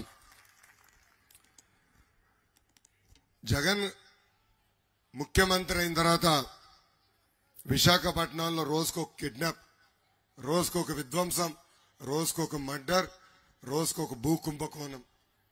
అంతెందుకు పెద్దలు చెప్పినట్లు వాళ్ళ సొంత పార్టీ ఎంపీ భార్య కొడుకుని కిడ్నాప్ చేశారంటే ఇంకా మన పరిస్థితి ఎలా ఉంటుందో ఒక్కసారి ఆలోచించాలి తల్లి. వాళ్ళ భూ కుంభకోణాలకి సహకరించట్లేదని ఒక ప్రభుత్వ అధికారిని వైకాపా నాయకులు హత్య చేశారు తల్లి. సింహాద్రి అప్పన్న ఆలయం ఉన్న పుణ్యభూమి ఈ విశాఖపట్నం భూమి. జగన్ పదే పదే సిద్ధం అంటున్నాడు. నిన్న కూడా సిద్ధం అంటూ రాప్తాడుకి వెళ్ళాడు తల్లి. అక్కడ ఆ రాప్తాడు సభలో వైకాపా కార్యకర్తలు, నాయకులు మేము సిద్ధంగా లేవని తేల్చి చెప్పేశారు. అక్కడ ఏకంగా సభ తుస్మనింది. అక్కడ ప్రజలు వెళ్ళిపోతున్న సమయంలో అక్కడున్న మీడియా మిత్రుడు ఒకడు ఫోటోలు, వీడియోలు తీస్తే ఏకంగా వైకాపా రౌడీలు అతన్ని చితకబాది కొట్టే పరిస్థితి అందరం చూసాం. ఒక ముఖ్యమంత్రి సభకి వెళ్తే ఆయన చేసిన మంచి పనులు చెప్పుకుంటారు. కానీ ఈ ముఖ్యమంత్రి సభకి వెళ్ళి చంద్రబాబు నాయుడు గారి పేరుని జపం చేస్తున్నాడు తల్లి. గంట ప్రసంగంలో చంద్రబాబు నాయుడు గారి పేరుని 100 సార్లు పలికాడు ఈ జగన్. అంటే నాకు అప్పుడు అర్థమైంది ఏంటంటే ఆంధ్ర రాష్ట్రానికి ఈయనేమి పీకింది పొడిచింది ఏమి లేదు కాబట్టి ఇప్పుడు కూడా చంద్రబాబు నాయుడు గారే ఆయన కళలో వస్తున్నాడు. పాపం భారీ డైలాగులు కూడా కొట్టాడు తల్లి. సైకిల్ గురించి మాట్లాడాడు, గ్లాస్ గురించి మాట్లాడాడు, ఫ్యాన్ గురించి మాట్లాడాడు. సైకిల్ గ్లాసు విలువ పెత్తందారికి అర్థమవుతుంది తల్లి, పెత్తందారికి అర్థమవుతుంది. సైకిల్ అనేది ఒక సామాన్యుడి చైతన్య రథం. సైకిల్ అనేది సామాన్యుడు చైతన్య రథం. గ్లాసు, సామాన్యుడు గ్లాసులో టీ తాగుతాడు. బహుశా జగన్ వెండి గ్లాసులో తాగుతున్నాడా, బంగారు గ్లాసులో తాగుతున్నాడు నాకు అర్థం అవట్లేదు. ఈరోజు ఫ్యాన్ రెక్కలు విరిగిపోయినాయి తల్లి. ఇరిగిపోయిన ఫ్యాన్ ఏం చేస్తాం తల్లి, పీకి చెత్తపొడిలో పడేస్తాం తల్లి. గత ఐదేళ్లుగా ఫ్యాన్ ఎలా ఉపయోగపడిందో ప్రజలందరూ ఒకసారి తెలుసుకోవాలి. రైతుల ఆత్మహత్యలు చేసుకునే దానికి ఫ్యాన్ ఉపయోగపడింది తల్లి. ఈరోజు భారతదేశంలోనే రైతుల ఆత్మహత్యలో ఆంధ్ర రాష్ట్రం 3వ స్థానంలో ఉంది తల్లి. కౌలు రైతుల ఆత్మహత్యలో 2వ స్థానంలో ఉంది. యువకులు ఆత్మహత్యలు చేసుకునే దానికి ఆ ఫ్యాన్ మనకొచ్చింది తల్లి. ఎన్నికల ముందల 2,30,000 పెండింగ్ పోస్టులు భర్తీ చేస్తున్నాడు. మెగా డిఎస్సి ఏర్పాటు చేస్తున్నాడు. గ్రూప్ 1, గ్రూప్ 2 పోస్టులు భర్తీ చేస్తున్నాడు. ప్రతి ఏడా 6,500 కానిస్టేబుల్ పోస్టులు భర్తీ చేస్తున్నాడు. పిల్లలు కలలు కన్నారు. తల్లిదండ్రులు లక్షల రూపాయలు ఖర్చు పెట్టి పిల్లల్ని ట్రైనింగ్ పంపించారు. ఒక తల్లి నన్ను చిత్తూరు జిల్లాలో కలిసింది. ఆ తల్లి చెప్పింది, 2 లక్షల రూపాయలు నేను ఖర్చు పెట్టా నా అబ్బాయిని ట్రైనింగ్ పంపించడానికి. కానిస్టేబుల్ పోస్ట్ ట్రైనింగ్ కోసం 2 లక్షల రూపాయలు ఖర్చు పెట్టినా ఈ జగన్ పోస్టులు విడుదల చేయలేదు, నువ్వన్నా చేయి బాబు అని నన్ను అడిగింది. అలా అనేక మంది నిరుద్యోగ యువకులకు ఆశలు కల్పించి చివరికి ఆత్మహత్య చేసుకునే పరిస్థితి తీసుకొచ్చింది ఈ ప్రభుత్వం. భవన నిర్మాణ కార్మికులు ఆత్మహత్య చేసుకునేదానికి పనికొస్తుంది ఆ ఫ్యాన్ తల్లి. ముఖ్యమంత్రి అయిన వెంటనే కొత్త ఇసుక విధానం తీసుకొస్తా అన్నాడు. ఉన్న ఇసుక విధానాన్ని చంపేశాడు. ఆనాడు పనులు దొరక్క వందలాది మంది భవన నిర్మాణ కార్మికులు అదే ఫ్యాన్కి ఊరేసుకుని చనిపోయారు తల్లి. ఆనాడు ట్రాక్టర్ ఇసుక 1000 రూపాయలు దొరికితే ఇప్పుడు అదే ట్రాక్టర్ ఇసుక 5,000 రూపాయలకు పెరిగిపోయింది తల్లి. పనులు దొరకట్లేదు పాపం భవన నిర్మాణ కార్మికులకి. ఒక ఇసుక వల్ల భవన నిర్మాణ కార్మికులుగా మీరు చూస్తే ఒక తాపీ మేస్త్రి, ఒక ప్లంబర్, ఒక ఎలక్ట్రీషియన్, చివరికి పంతులు గారు కూడా పనులు దొరకని పరిస్థితి ఈ రోజు ఆంధ్ర రాష్ట్రంలో చూస్తున్నాం. ఇంకా తల్లి ఇట్లా చెప్పుకుంటా పోతే చేనేత కార్మికులు, చిన్న ప్రభుత్వ పనులు చేసే కాంట్రాక్టర్లు కూడా అదే ఫ్యాన్ కి ఉరేసుకుని చనిపోయే పరిస్థితికి వచ్చింది.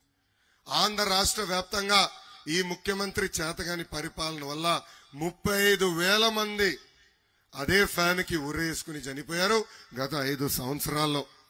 అందుకే తల్లి ఆ ఫ్యాన్ రెక్కలు ఎరగొట్టి ఆ ఫ్యాన్ ని చెత్తబుట్లో పడాల్సిన సమయం 2 నెలల్లో వస్తుందని సభాముఖంగా మీ అందరూ తెలుపుతున్నా. ఇంకా అభివృద్ధి సంక్షేమం గురించి కూడా భారీ డైలాగులు కొట్టాడు తల్లి జగన్. నేను 3,132 కిలోమీటర్ల పాదయాత్ర చేశా. ఆ పాదయాత్రలో చంద్రబాబు నాయుడు గారు ముఖ్యమంత్రిగా ఉన్నప్పుడు ఆయన చేసిన అభివృద్ధి సంక్షేమ కార్యక్రమాల ముందర నేను సెల్ఫీ దిగా. ఆనాడే ఛాలెంజ్ చేసిరా, డే టు టైం మీరు ఫిక్స్ చేయండి, మేము చేసిన అభివృద్ధి సంక్షేమ కార్యక్రమాల గురించి చర్చించడానికి సిద్ధంగా ఉన్నాం, నువ్వు సిద్ధంగా ఉన్నావా అని జగన్ అడిగా. అక్కడ నుంచి సౌండ్ రాలా. నిన్న ఇంకొక వింత జరిగింది తల్లి ఆ మీటింగ్ లో, చాలా వింత. మంచి ఎండలు తల్లి, మంచి ఎండల్లో మీటింగ్ జరిగింది, అంటే సన్లైట్ బాగుండే. ఆ మీటింగ్ లో సైకో జగన్ వాళ్ళ కార్యకర్తలు ఫోన్ తీసి ఫ్లాష్ లైట్ ఆన్ చేయమన్నాడు. మంచి ఎండల్లో ఫ్లాష్ లైట్ ఆన్ చేయమన్నాడు, టార్చ్ లైట్ ఆన్ చేయమన్నాడు. వాళ్ళ కార్యకర్తలు ఒకరి మొహం ఒకరు చూసుకుని, అరే మన వాడికి రే చీకటి ఏమైనా ఉందా, లేదంటే చిప్పు దొబ్బిందా అని నవ్వుకుని వెళ్ళిపోయారు తల్లి వాళ్ళ కార్యకర్తలు. ఇలా ఉంది ఆంధ్ర రాష్ట్ర ముఖ్యమంత్రి జగన్ పరిస్థితి. అంటే స్క్రిప్ట్ ఎవడో రాస్తే ఏ సందర్భంలో రాశాడు కూడా చూడకుండా మంచి ఎండల్లో ఫోన్ తీసి టార్చ్ లైట్లు ఆన్ చేయమంటున్నాడు. ఇలా ఉంది మన సైకో జగన్ పరిస్థితి. జగన్ నవరత్నాలని ఎన్నికల ముందల మాయ మాటలు చెప్పి ఇప్పుడు నవమోసాలు చేశాడు తల్లి. ఆ నవమోసాలు మీకు ఒక్కసారి గుర్తు చేయాలని నేను అనుకుంటున్నా. మొదటి మోసం, జల యజ్ఞం పేరుతో సాగునీటి ప్రాజెక్టులన్నీ పూర్తి చేస్తున్నాడు, ఒక తట్ట మట్టి ఎత్తలేదు. రెండో మోసం, సంపూర్ణ మద్యపాన నిషేధం చేసిన తర్వాతే మహిళల ఓట్లు అడుగుతానన్న తల్లి. ఇప్పుడు ఏకంగా భూమ్ దుకాణాలు ఆయనే తెరిచాడు తల్లి. ప్రభుత్వ దుకాణాలు తల్లి, ప్రభుత్వ ఉద్యోగస్తులు పెట్టాడు తల్లి. ఊరూరు కాదు కదా, వీధి వీధి ఈ రోజు మద్యం అమ్మకాలు చేస్తున్నారు తల్లి. మద్యంకి బానిసలుగా తయారు చేస్తున్నాడు తల్లి సమాజాన్ని. ఆ కల్తీ మద్యం వల్ల లక్షలాది మంది ఈరోజు చనిపోయారు తల్లి. పురుగు మందు కన్నా దారుణమైన మద్యం ఈ రోజు ఆయనే తయారు చేస్తాడు, బాటిల్లో ఆయనే నిమ్ముతాడు, ఆయనే అమ్ముతాడు తల్లి. పాపం అక్కడ పనిచేస్తున్న ప్రభుత్వ ఉద్యోగస్తులకి టార్గెట్లు తల్లి. రోజుకి ₹1,00,000 షాప్ కి అమ్మపోతే వాళ్ళ ఉద్యోగాలు పోతాయంట. ఇంకా వాళ్ళు స్వయంగా ఇంట్లో వాళ్ళకి ఫోన్ చేసి రా డిస్కౌంట్ ఇస్తే ఇదిగో ఈ బాటిల్ బాగుంది, ఆ బాటిల్ బాగుంది, కొత్తగా స్పెషల్ స్టేటస్ అన్న బాటిల్ తీసుకొచ్చాం, అది తాగి సావండ్రా బాబు అని ఫోన్ చేస్తున్నారు వాళ్ళు ఉద్యోగస్తులు. ఇది రెండో మోసం.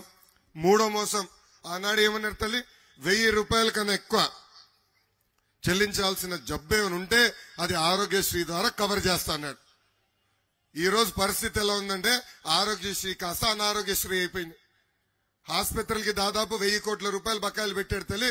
వాళ్ళు ఇంకా మేము ఏమి చేయలేమని వాళ్ళు కూడా చేతులు ఎత్తేసే పరిస్థితి. ఇంకా నాలుగో మోసం, ఇంట్లో ఎంతమంది బిడ్డలుంటే అంతమంది బిడ్డలకి అమ్మఒడి అన్నాడు, ఇప్పుడు అది ఇవ్వట్లేదు. ఇంకా ఐదో మోసం, పేదలకి 30 లక్షల ఇల్లు కడతా అన్నాడు తల్లి. 30 లక్షల ఇల్లు ఇక్కడ అడుగుతున్నా, మీకు ఒక్క ఇల్లన్నా అందిందా? కనీసం 3,000 ఇల్లు కట్టలేడు తల్లి, 3,000 కట్టలేదు. ఇంకా ఆరో మోసంకి వస్తున్నా తల్లి, 45 సంవత్సరాలు నిండిన ఎస్సీ ఎస్టీ బీసీ మైనారిటీ మహిళలకి పెన్షన్ ఇస్తా అన్నాడు. ఇచ్చాడా తల్లి? ఇచ్చినాడా పెన్షన్? లేదు. ఇంకా ఏడో మోసం, ఆసరా చేయూత పేరుతో ₹10 ఇస్తాడు తల్లి, ₹100 దుబ్బెత్తాడు తల్లి. పాపం ఆటో డ్రైవర్లు అందరూ గొడవ, అడిచే 15,000 రూపాయలు మాకు వద్దురా బాబు, ఆ ఫైనల్ తగ్గించమనండి, ఆ పెట్రోల్ డీజిల్ తగ్గించమనండి, వాళ్ళు గొడవ. అక్కడ ఒక మోసం. ఇంకా ఎనిమిదో మోసం, ఫీ రీయింబర్స్మెంట్. విద్యా దీవెన వసతి దీవెన అనే పనికిమాల కార్యక్రమం చేస్తున్నాడు. ఈ రోజు హాల్ టికెట్ కావాలంటే మీరే డబ్బులు కట్టాలా, మార్క్ లిస్ట్ కావాలంటే మీరే డబ్బులు కట్టాలా. ఆ ఫీ రీయింబర్స్మెంట్ కూడా ఒక పెద్ద మోసం. 2 నెలల ఓపిక పట్టు తల్లి పాత ఫీ రీయింబర్స్మెంట్ విధానం తీసుకొచ్చే బాధ్యత మేము తీసుకుంటాం. మీరు మీ పిల్లలు చదివించడానికి పంపించాలి, అది ఒక్కటే మీ బాధ్యత. వాళ్ళు సరి చదవకపోతే 2 పీకండి, అది ఒకటే మీకు బాధ్యత. ఆ ఫీ రీయింబర్స్మెంట్ మొత్తం చూసుకునే బాధ్యత మాది. హాల్ టికెట్ ₹1 చెల్లించాల్సిన అవసరం ఉండదు. మార్క్ లిస్ట్ కోసం ₹1 చెల్లించాల్సిన అవసరం లేకుండా చేసే బాధ్యత మేము తీసుకుంటాం. ఇంకా 9వ మోసం చెప్పాలి కదా. 9వ మోసం, రైతులకి 9 గంటల ఉచిత కరెంట్ ఇస్తాను.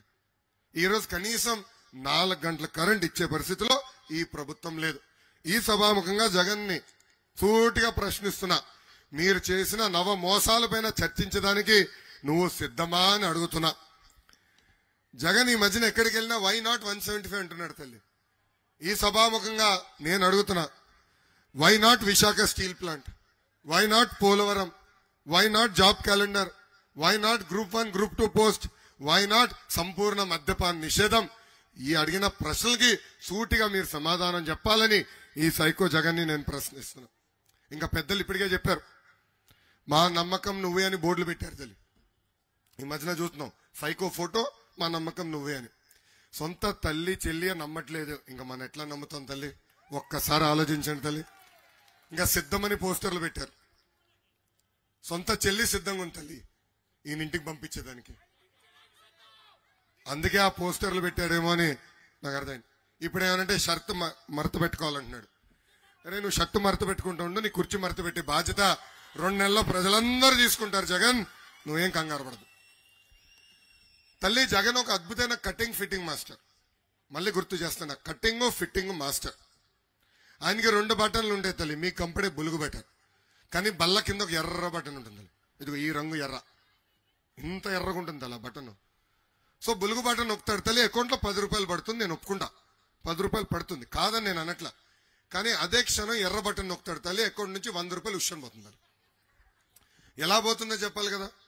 కరెంటు ఛార్జీలు 9 సార్లు పెంచి బాధుడే బాధుడు, ఆర్టీసీ ఛార్జీలు 3 సార్లు పెంచి బాధుడే బాధుడు, ఇంటి పన్ను పెంచి బాధుడు, చెత్త పన్ను పెంచి బాధుడే బాధుడు, పెట్రోల్ డీజిల్ గ్యాస్ ధర పెంచి బాధుడే బాధుడు, boom boom president medal Andhra gold ధరలు పెంచి బాధుడే బాధుడు. తల్లి రేప మాప వాలంటీర్ వాసు ఇంటికి వస్తాడమ్మా, ఒక గొట్టం తెస్తాడు, ఉఫ్ అని ఊదమని. దయచేసి ఊదద్దమ్మా, దయచేసి ఊదదు. ఊదితే అమ్మా ఇంత గాలి పీల్చుతున్నావు అని గాలి పైన కూడా పన్నేస్తాడు ఈ సైకో జగన్. అమ్మ ఒక సామెత ఉంది, అబద్ధం ప్రపంచం చుట్టుకుని వచ్చే లోపల నిజం గడప దాటదని. ఈ రోజు వాలంటీర్ వాసు వచ్చి అబద్ధాలు చెప్తున్నాడు తల్లి. తెలుగుదేశం ప్రభుత్వ అధికారులకు వచ్చిన తర్వాత ఉన్న సంక్షేమ కార్యక్రమాలన్నీ రద్దు చేస్తానని అబద్ధాలు చెప్తున్నారు తల్లి. వాళ్ళకి ఒకటే చెప్పండి తల్లి, భారతదేశానికి సంక్షేమమే పరిచయం చేసిన వ్యక్తి విశ్వవిఖ్యాత నట సార్వభౌమ స్వర్గీయ శ్రీ నందమూరి తారక రామారావు గారు. ఇక్కడ పెద్దవాళ్ళు ఉన్నారు. ఆనాడు ₹2 కిలో బియ్యం అందజేశారు, ₹50 హార్స్ పవర్ మోటార్ అందజేశారు. మహిళలకి ఆస్తుల సమాన హక్కు కల్పించిన వ్యక్తి అన్న ఎన్టీఆర్. అన్న ఎన్టీఆర్ గారిని స్ఫూర్తిగా తీసుకుని చంద్రబాబు నాయుడు గారు 100 సంక్షేమ కార్యక్రమాలు చేశారు తల్లి. డ్వాక్రా సంఘాలు పెట్టింది చంద్రబాబు నాయుడు గారు. దీపం పథకం ద్వారా ఉచితంగా గ్యాస్ కనెక్షన్ ఇచ్చింది చంద్రబాబు నాయుడు గారు. పసుపు కుంకుమ ఇచ్చారు, పండగ వస్తే పండగ కానుకలు ఇచ్చారు. పట్టణంలో పన్ను ఉందంటే ఇంట్లో మీరు భోజనం ఉండకపోయినా పర్వాలేదు, అన్న క్యాంటీన్కి వెళ్ళి భోజనం చేయండి అని అన్న క్యాంటీన్ కూడా ఓపెన్ చేసిన వ్యక్తి చంద్రబాబు నాయుడు గారు. పిల్లలకి స్కూల్ ఫీ రీయింబర్స్మెంట్, మన పిల్లల్ని విదేశాల్లో చదివించాలంటే విదేశీ విద్య తీసుకొచ్చారు. ఇట్లా 100 సంక్షేమ కార్యక్రమాలు చేసిన వ్యక్తి చంద్రబాబు నాయుడు గారు తల్లి. ఇంకా జగన్ కటింగ్ మాస్టర్ అని చెప్పే కదా తల్లి. ఏమేం కట్ చేశారు చెప్పాలి కదా. అన్న క్యాంటీన్ కట్, పండగలు వచ్చే కానుక కట్, పెళ్లి కానుక కట్, విదేశీ కానుక cut, school fee reimbursement cut. ఇట్లా చెప్పుకుంటా పోతే 100 సంక్షేమ కార్యక్రమాలు ఈ ముఖ్యమంత్రి కట్ చేశాడు తల్లి. మీరు పడుతున్న కష్టాలు మేము చూసాం. అందుకే పవన్ అన్న చంద్రబాబు గారు కలిసి బాబు సూపర్ 6 హామీలు ఇచ్చారు.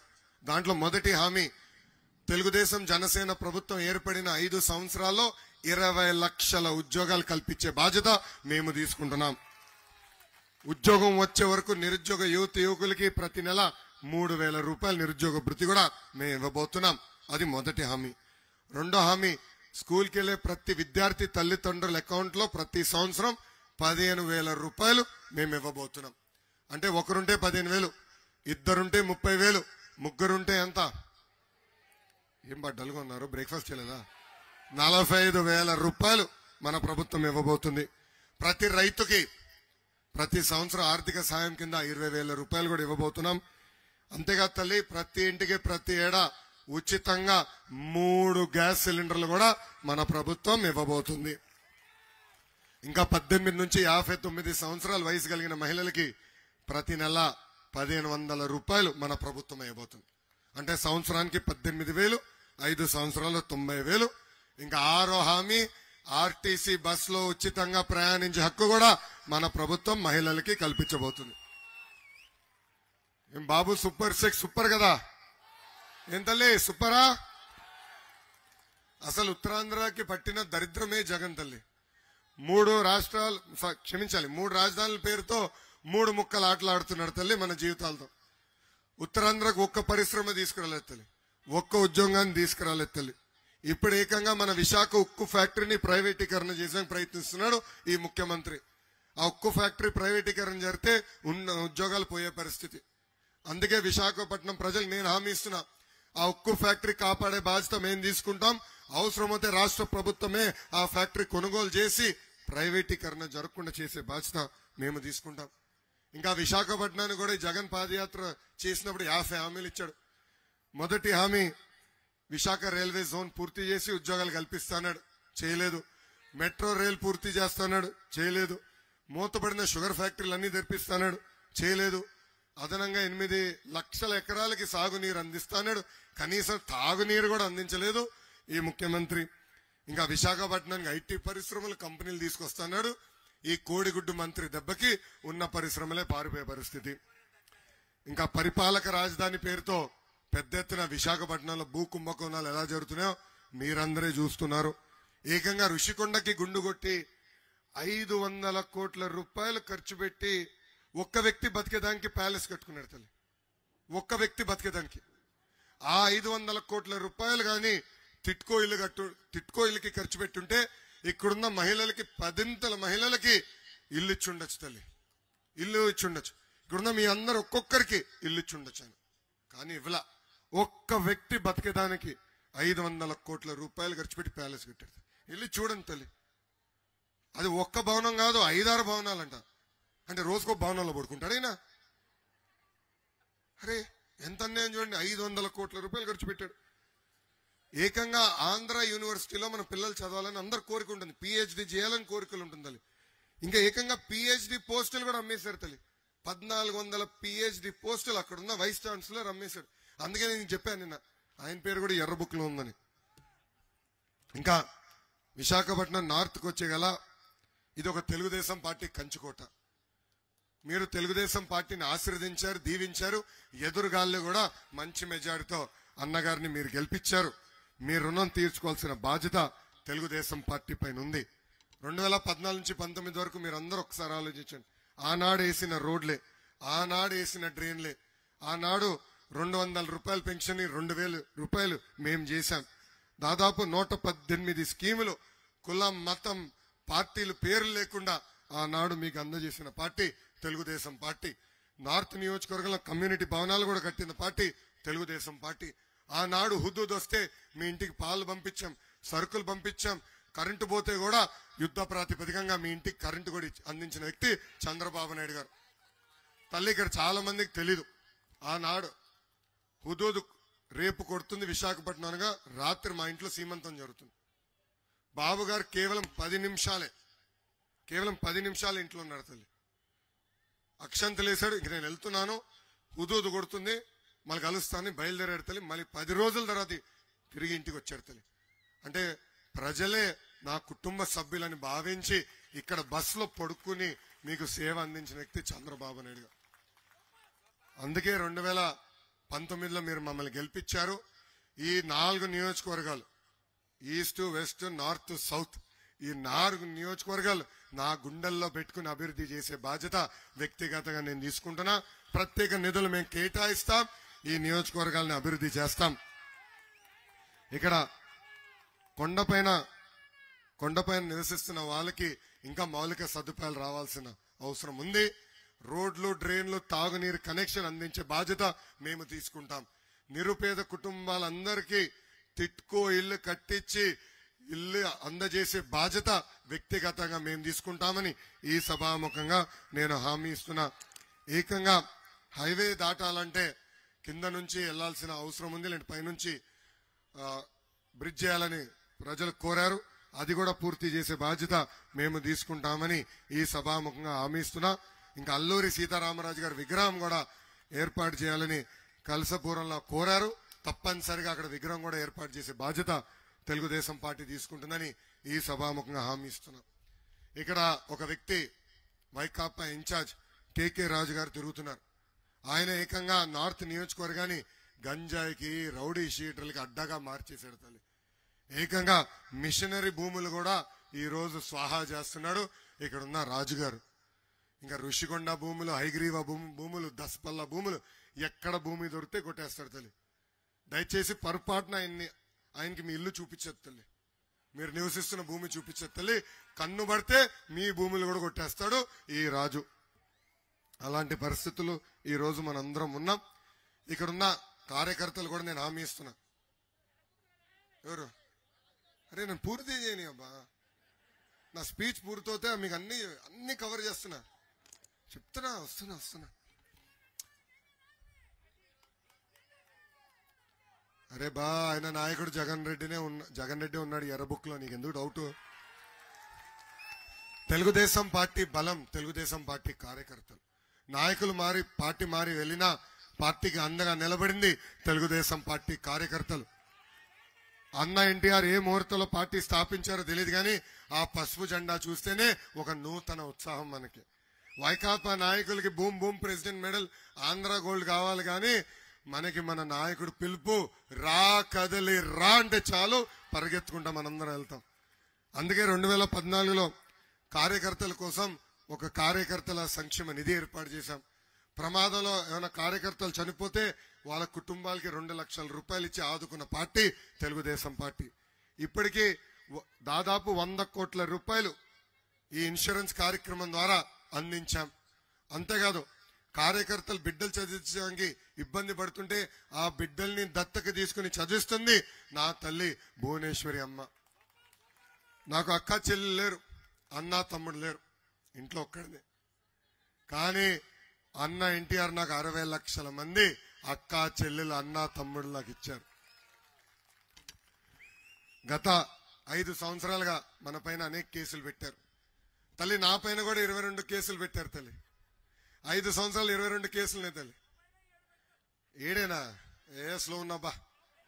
అటెంప్ట్ మర్డర్ తల్లి నా పైన, అటెంప్ట్ మర్డర్ కేసు పెట్టారు నా పైన, SC/ST కేసు పెట్టారు నా పైన. కానీ ఆనాడే జగన్ చెప్పా, ఈ లోకేష్ తగ్గేదే లేదు. మీరు చూశారు 15 సంవత్సరాలు ముఖ్యమంత్రిగా పనిచేసిన వ్యక్తి, 15 సంవత్సరాలు ప్రతిపక్ష నేతగా పనిచేసిన చంద్రబాబు నాయుడు గారి పైన దొంగ కేసు పెట్టి 53 రోజులు రాజమండ్రి జైల్లో బంధించారు తల్లి. ఆనాడు 3,000 కోట్ల రూపాయలు అవినీతి అన్నారు, ఇప్పుడు 270 కోట్లు అన్నారు. నిన్నగాక మొన్న ఛార్జ్ షీట్ వేసినప్పుడు 27 కోట్ల రూపాయలు అవినీతి, అది కూడా పార్టీ అకౌంట్లోకి వచ్చిందంట. అరే ఎంత అన్యాయమో చూడండి, ఎంత అన్యాయమో చూడండి. ఈరోజు ఏం తప్పు చేయని వ్యక్తి, నిప్పులాగా బతికిన వ్యక్తిని 53 రోజులు జైల్లో పెట్టారు. ఆనాడే జగన్ చెప్పా, బామలకే భయపడిన కుటుంబం మాది, నువ్వు పెట్టే చిల్లర కేసుకి మేం భయపడతామా అని. ఆనాడు 2003లో దేవుడే నా తండ్రిని కాపాడారు. ఆ బామలకు మేము భయపడలా, నిరంతరం ప్రజల్లోనే తిరిగాం, ప్రజల్లోనే ఉన్నాం, ప్రజలకి సేవ చేశాం. ఆనాడు చంద్రబాబు నాయుడు గారిని అరెస్ట్ చేస్తే నాకు ఫోన్ చేసిన మొదటి వ్యక్తి పవన్ అన్న. ఆనాడు నాకు చెప్పాడు, ఒక అన్నలాగా నీతో నిలబడతా, నువ్వు ముందరికెళ్ళు, భయపడొద్దు అని చెప్పారు. ఆనాడు ఆయన నిర్ణయించుకున్నాడు, తెలుగుదేశం పార్టీ జనసేన పార్టీ కలిసికట్టుగా పోరాడాలి, ఈ సైకో జగన్ ని తరిమి కొట్టాలని. అందుకే ఇక్కడ కార్యకర్తలు పిలిపిస్తున్నాం.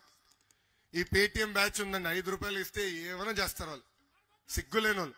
మన మధ్య చిచ్చు పెడడానికి ప్రయత్నిస్తున్నారు. మనం ఒకే నినాదం పైన ఉండాలి. అది పవన్ అన్న గారు మన బాగా చెప్పారు, hello AP, hello AP, bye bye YCP. ఈ నినాదానికి మనందరం కట్టుబడి ఉండాలని ఈ సభాముఖంగా కోరుతున్నా. కార్యకర్తల కోరిక మేరకు ఏ అధికారులైతే చట్టాన్ని ఉల్లంఘించి మన ఇబ్బంది పెట్టారో, ఏ వైకాపా నాయకులైతే చట్టాన్ని చుట్టాలుగా మార్చుకుని మన ఇబ్బంది పెట్టారో వాళ్ళందరి పేర్లు ఈ ఎర్ర బుక్ లో ఉన్నాయి. చాలా మంది అడిగారు ఎర్ర బుక్ ఎందుకన్నా అని. ఎందుకు ఈ పేర్లు రాసుకున్నానంటే రేపు వేరే నాయకుని పట్టుకుని మళ్ళీ నా దగ్గరకు వస్తారు పోస్టింగ్ కావాలని. అప్పుడు ఈ బుక్ తెరిచి ఉందా లేదా వీళ్ళ పేర్లను చూసుకునేదానికి ఈ ఎర్ర బుక్ పెట్టా. వడ్డీతో సహా ప్రతిదీ చెల్లించే బాధ్యత వ్యక్తిగతంగా నేను తీసుకుంటా. అన్న ఎన్టీఆర్ మన దేవుడు, బాబు గారు మన రాముడు. కానీ వైకాపా నాయకులకి లోకేష్ మూర్ఖుడు. వడ్డీ కాదు కదా, చక్ర వడ్డీతో ప్రతిదీ చెల్లించే బాధ్యత నేను తీసుకుంటానని ఈ సభాముఖంగా కార్యకర్తలందరికీ నేను హామీ ఇస్తున్నా. ఇంకా ఈరోజు ఈ శంకరామం కార్యక్రమం ద్వారా క్లస్టర్ యూనిట్ బూత్ అధ్యక్షులందరికీ నేను పిలిపిస్తున్నా. మీ అందరికి ఒక కిట్ ఇచ్చాం. ఆ కిట్లో అన్నగారు కొంచెం కిట్ ఇస్తారా? ఆ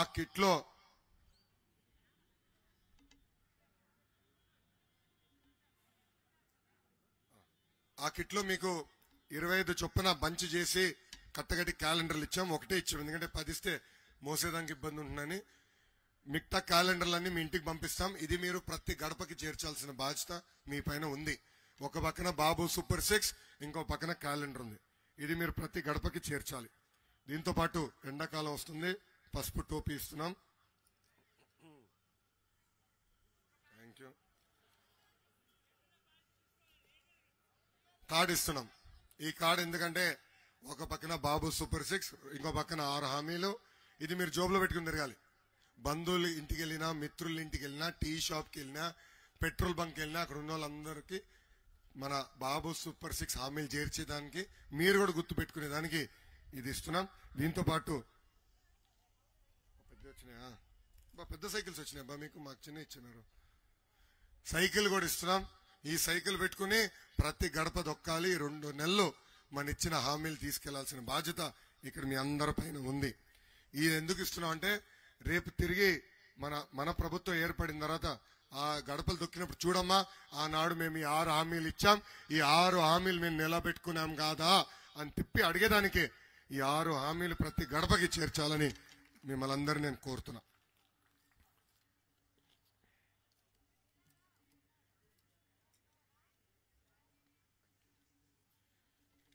మనం గతంలో బాధుడు చేశాం. ఇదేమి కర్మ మన రాష్ట్రానికి చేశాం. బాబు షూరిటీ, భవిష్యత్ గ్యారంటీ చేశాం. చాలా మంది ఒక్క నిమిషం స్వామి, నాకని స్పీడ్ ఉన్నారు బాబు. ఏంటనా? వస్తున్నా స్వామి. ఇప్పుడు ఈ 3 కార్యక్రమాల్లో బాబు షూరిటీ, భవిష్యత్ గ్యారంటీ అనేది టెక్నాలజీతో కూడిన కార్యక్రమం. అది మీరు ప్రతి గడపకి వెళ్ళి ప్రజల దగ్గరికి వెళ్ళి వాళ్ళ వివరాలు సేకరించి ఓటీపీ కూడా తీసుకుంటున్నారు. ఎందుకంటే వాళ్ళు రిజిస్టర్ అయ్యారా లేదా అని తెలుసుకునేదానికి. దానికి కారణం, దాని వెనకాల ఒక ఉద్దేశం ఉంది. అదేంటంటే గతంలో చాలా మంది కార్యకర్తలను కలిసి అన్న పనిచేసిన వాళ్ళు, పనిచేయని వాళ్ళని ఇద్దరిని మీరు సమానంగా చూస్తున్నారు, మాకు ప్రత్యేక గుర్తింపు కావాలని కోరారు. అందుకే టెక్నాలజీ తీసుకొచ్చాం. ఈ టెలిగ్రామ్ బాట్ ద్వారా ఇప్పుడు ఈ బాబు సూపర్ 6 కార్యక్రమం కూడా చేయాల్సిన బాధ్యత మీ పైన ఉంది. అప్పుడే ఎవరు పనిచేశారు, ఎవరు పనిచేయలేదో మాకు తెలుస్తుంది. ఈ రోజు బాబు షూరిటీ, భవిష్యత్ గ్యారంటీ ఎవరైతే బాగా చేశారో వాళ్ళకి ఉత్తమ కార్యకర్త అవార్డు కూడా నేను ఇస్తాం జరిగింది. ఎవరెవరికి వచ్చినా ఎత్తి చూపించండి మీరందరూ. ఈ ఉత్తమ కార్యకర్త అవార్డు బాబు షూరిటీ, భవిష్యత్ గ్యారంటీ 20, 23, 24 ఎవరైతే బాగా చేశారో వాళ్ళకి ఇస్తాం జరిగింది. ఇది ఒక గుర్తింపు. రేపు మన ప్రభుత్వం ఏర్పడిన వెంటనే వేదికమైన పెద్దల రికమెండేషన్లు కాదు, ఎవరైతే పనిచేశారో వాళ్ళకే నామినేటెడ్ పోస్ట్ అందించే బాధ్యత నేను వ్యక్తిగతంగా తీసుకుంటా. దాంట్లో ఇది తొలి అడుగు మాత్రమే. ఇది సర్టిఫికెట్ కాదు, ఇది ఒక తాళం. మీరెప్పుడు మా ఇంటికి రావాలన్నా, మమ్మల్ని కలవాలన్నా, బాబు గారిని కలవాలన్నా ఇది ఒక తాళంగా మీకు పనిచేస్తుంది. ఇంతేకాదు రేపు ప్రచారంలో కానీ లేదంటే గెలిచిన తర్వాత ఒక ముఖ్యమంత్రి హోదాలో బాబు గారు ఎప్పుడు మన నియోజకవర్గంకి వచ్చినా ఈ ఉత్తమ కార్యకర్తల్ని కలిసి వాళ్ళకి సెపరేట్ గా సీటింగ్ కూడా ప్రభుత్వ కార్యక్రమం అయినా ప్రత్యేకంగా సీటింగ్ ఇచ్చి ఆహ్వానించి వాళ్ళని గౌరవించి వాళ్ళ సమస్యలు తెలుసుకుని పరిష్కరించే బాధ్యత కూడా మన అధ్యక్షులు చంద్రబాబు నాయుడు గారు తీసుకుంటారని ఈ సభాముఖంగా హామీ ఇస్తున్నా. సీనియర్ జూనియర్ నేను గౌరవిస్తానండి, కానీ పనిచేసే వాళ్ళని ప్రోత్సహిస్తా. ఎవరు వాళ్ళ బూత్ లో బాగా పనిచేస్తారో, ఎవరు వాళ్ళ యూనిట్ లో బాగా పనిచేస్తారో, ఎవరు వాళ్ళ క్లస్టర్ లో బాగా పనిచేస్తారో వాళ్ళని గుర్తించే బాధ్యత నేను తీసుకుంటా. అందరినీ నేను గౌరవిస్తా, కానీ పనిచేసే వాళ్ళని గుర్తిస్తా, పనిచేసే వాళ్ళని ముందరికి ప్రోత్సహిస్తా. ఓకేనా? నా ఆఫర్ స్వీకరిస్తున్నారా? నా ఆఫర్ స్వీకరిస్తున్నారా? ఇస్తున్నారా? ఇప్పుడు ఈ సభ పూర్తయిన తర్వాత ఒక 2 రోజుల్లో మళ్ళీ ప్రతి గడపకెళ్ళి మన బాబు సూపర్ 6 హామీలను ప్రతి గడపకి తీసుకెళ్లాలని ఈ సభాముఖంగా తెలుగుదేశం పార్టీ కార్యకర్తలందరూ నేను కోరుకుంటూ, నాకు ఇంత అద్భుతమైన అవకాశం ఇచ్చిన మీ అందరికీ పేరు పేరున నా హృదయపూర్వక ధన్యవాదాలు తెలుపుకుంటూ మీ అందరి దగ్గర నుంచి నేను సెలవు తీసుకుంటున్నాను. జోహార్ అన్న ఎన్టీఆర్, జోహార్ అన్న ఎన్టీఆర్. చంద్రబాబు నాయుడు గారి నాయకత్వం, చంద్రబాబు నాయుడు గారి నాయకత్వం, పవన్ అన్న నాయకత్వం, పవన్ అన్న నాయకత్వం. జై బాలయ్య, జై బాలయ్య, జై హింద్. ఎవరు వాళ్ళు ఎక్కడున్నారు అక్కడనే ఒక 2 నిమిషాలు నుంచోవలసిందిగా కోరుతున్నా. ఇప్పుడు మనందరం కలిసికట్టుగా ఒక ప్రతిజ్ఞ చేయాల్సిన అవసరం ఉంది. మీ చేయి మీ గుండె పైన పెట్టుకుని ఈ ప్రతిజ్ఞ చేయవలసిందిగా మిమ్మల్ని అందరినీ కోరుతున్నా. Thank you.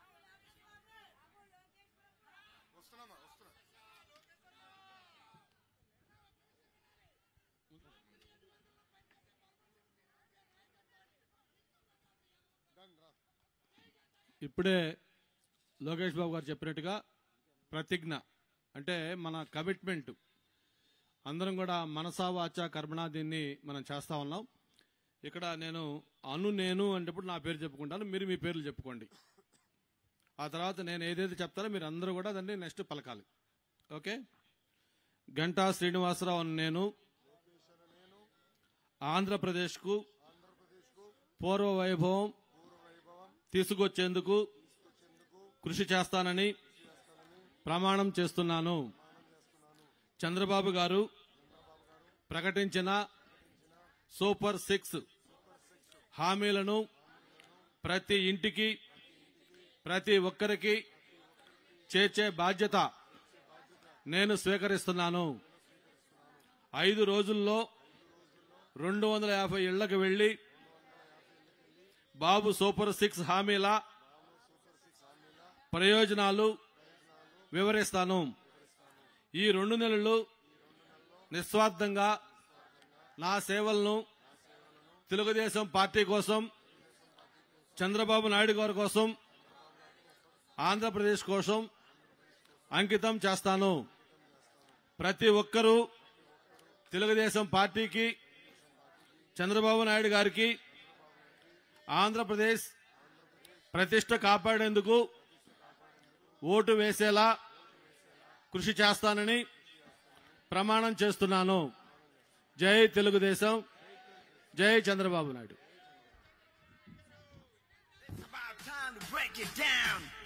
You ready? Psycho, psycho.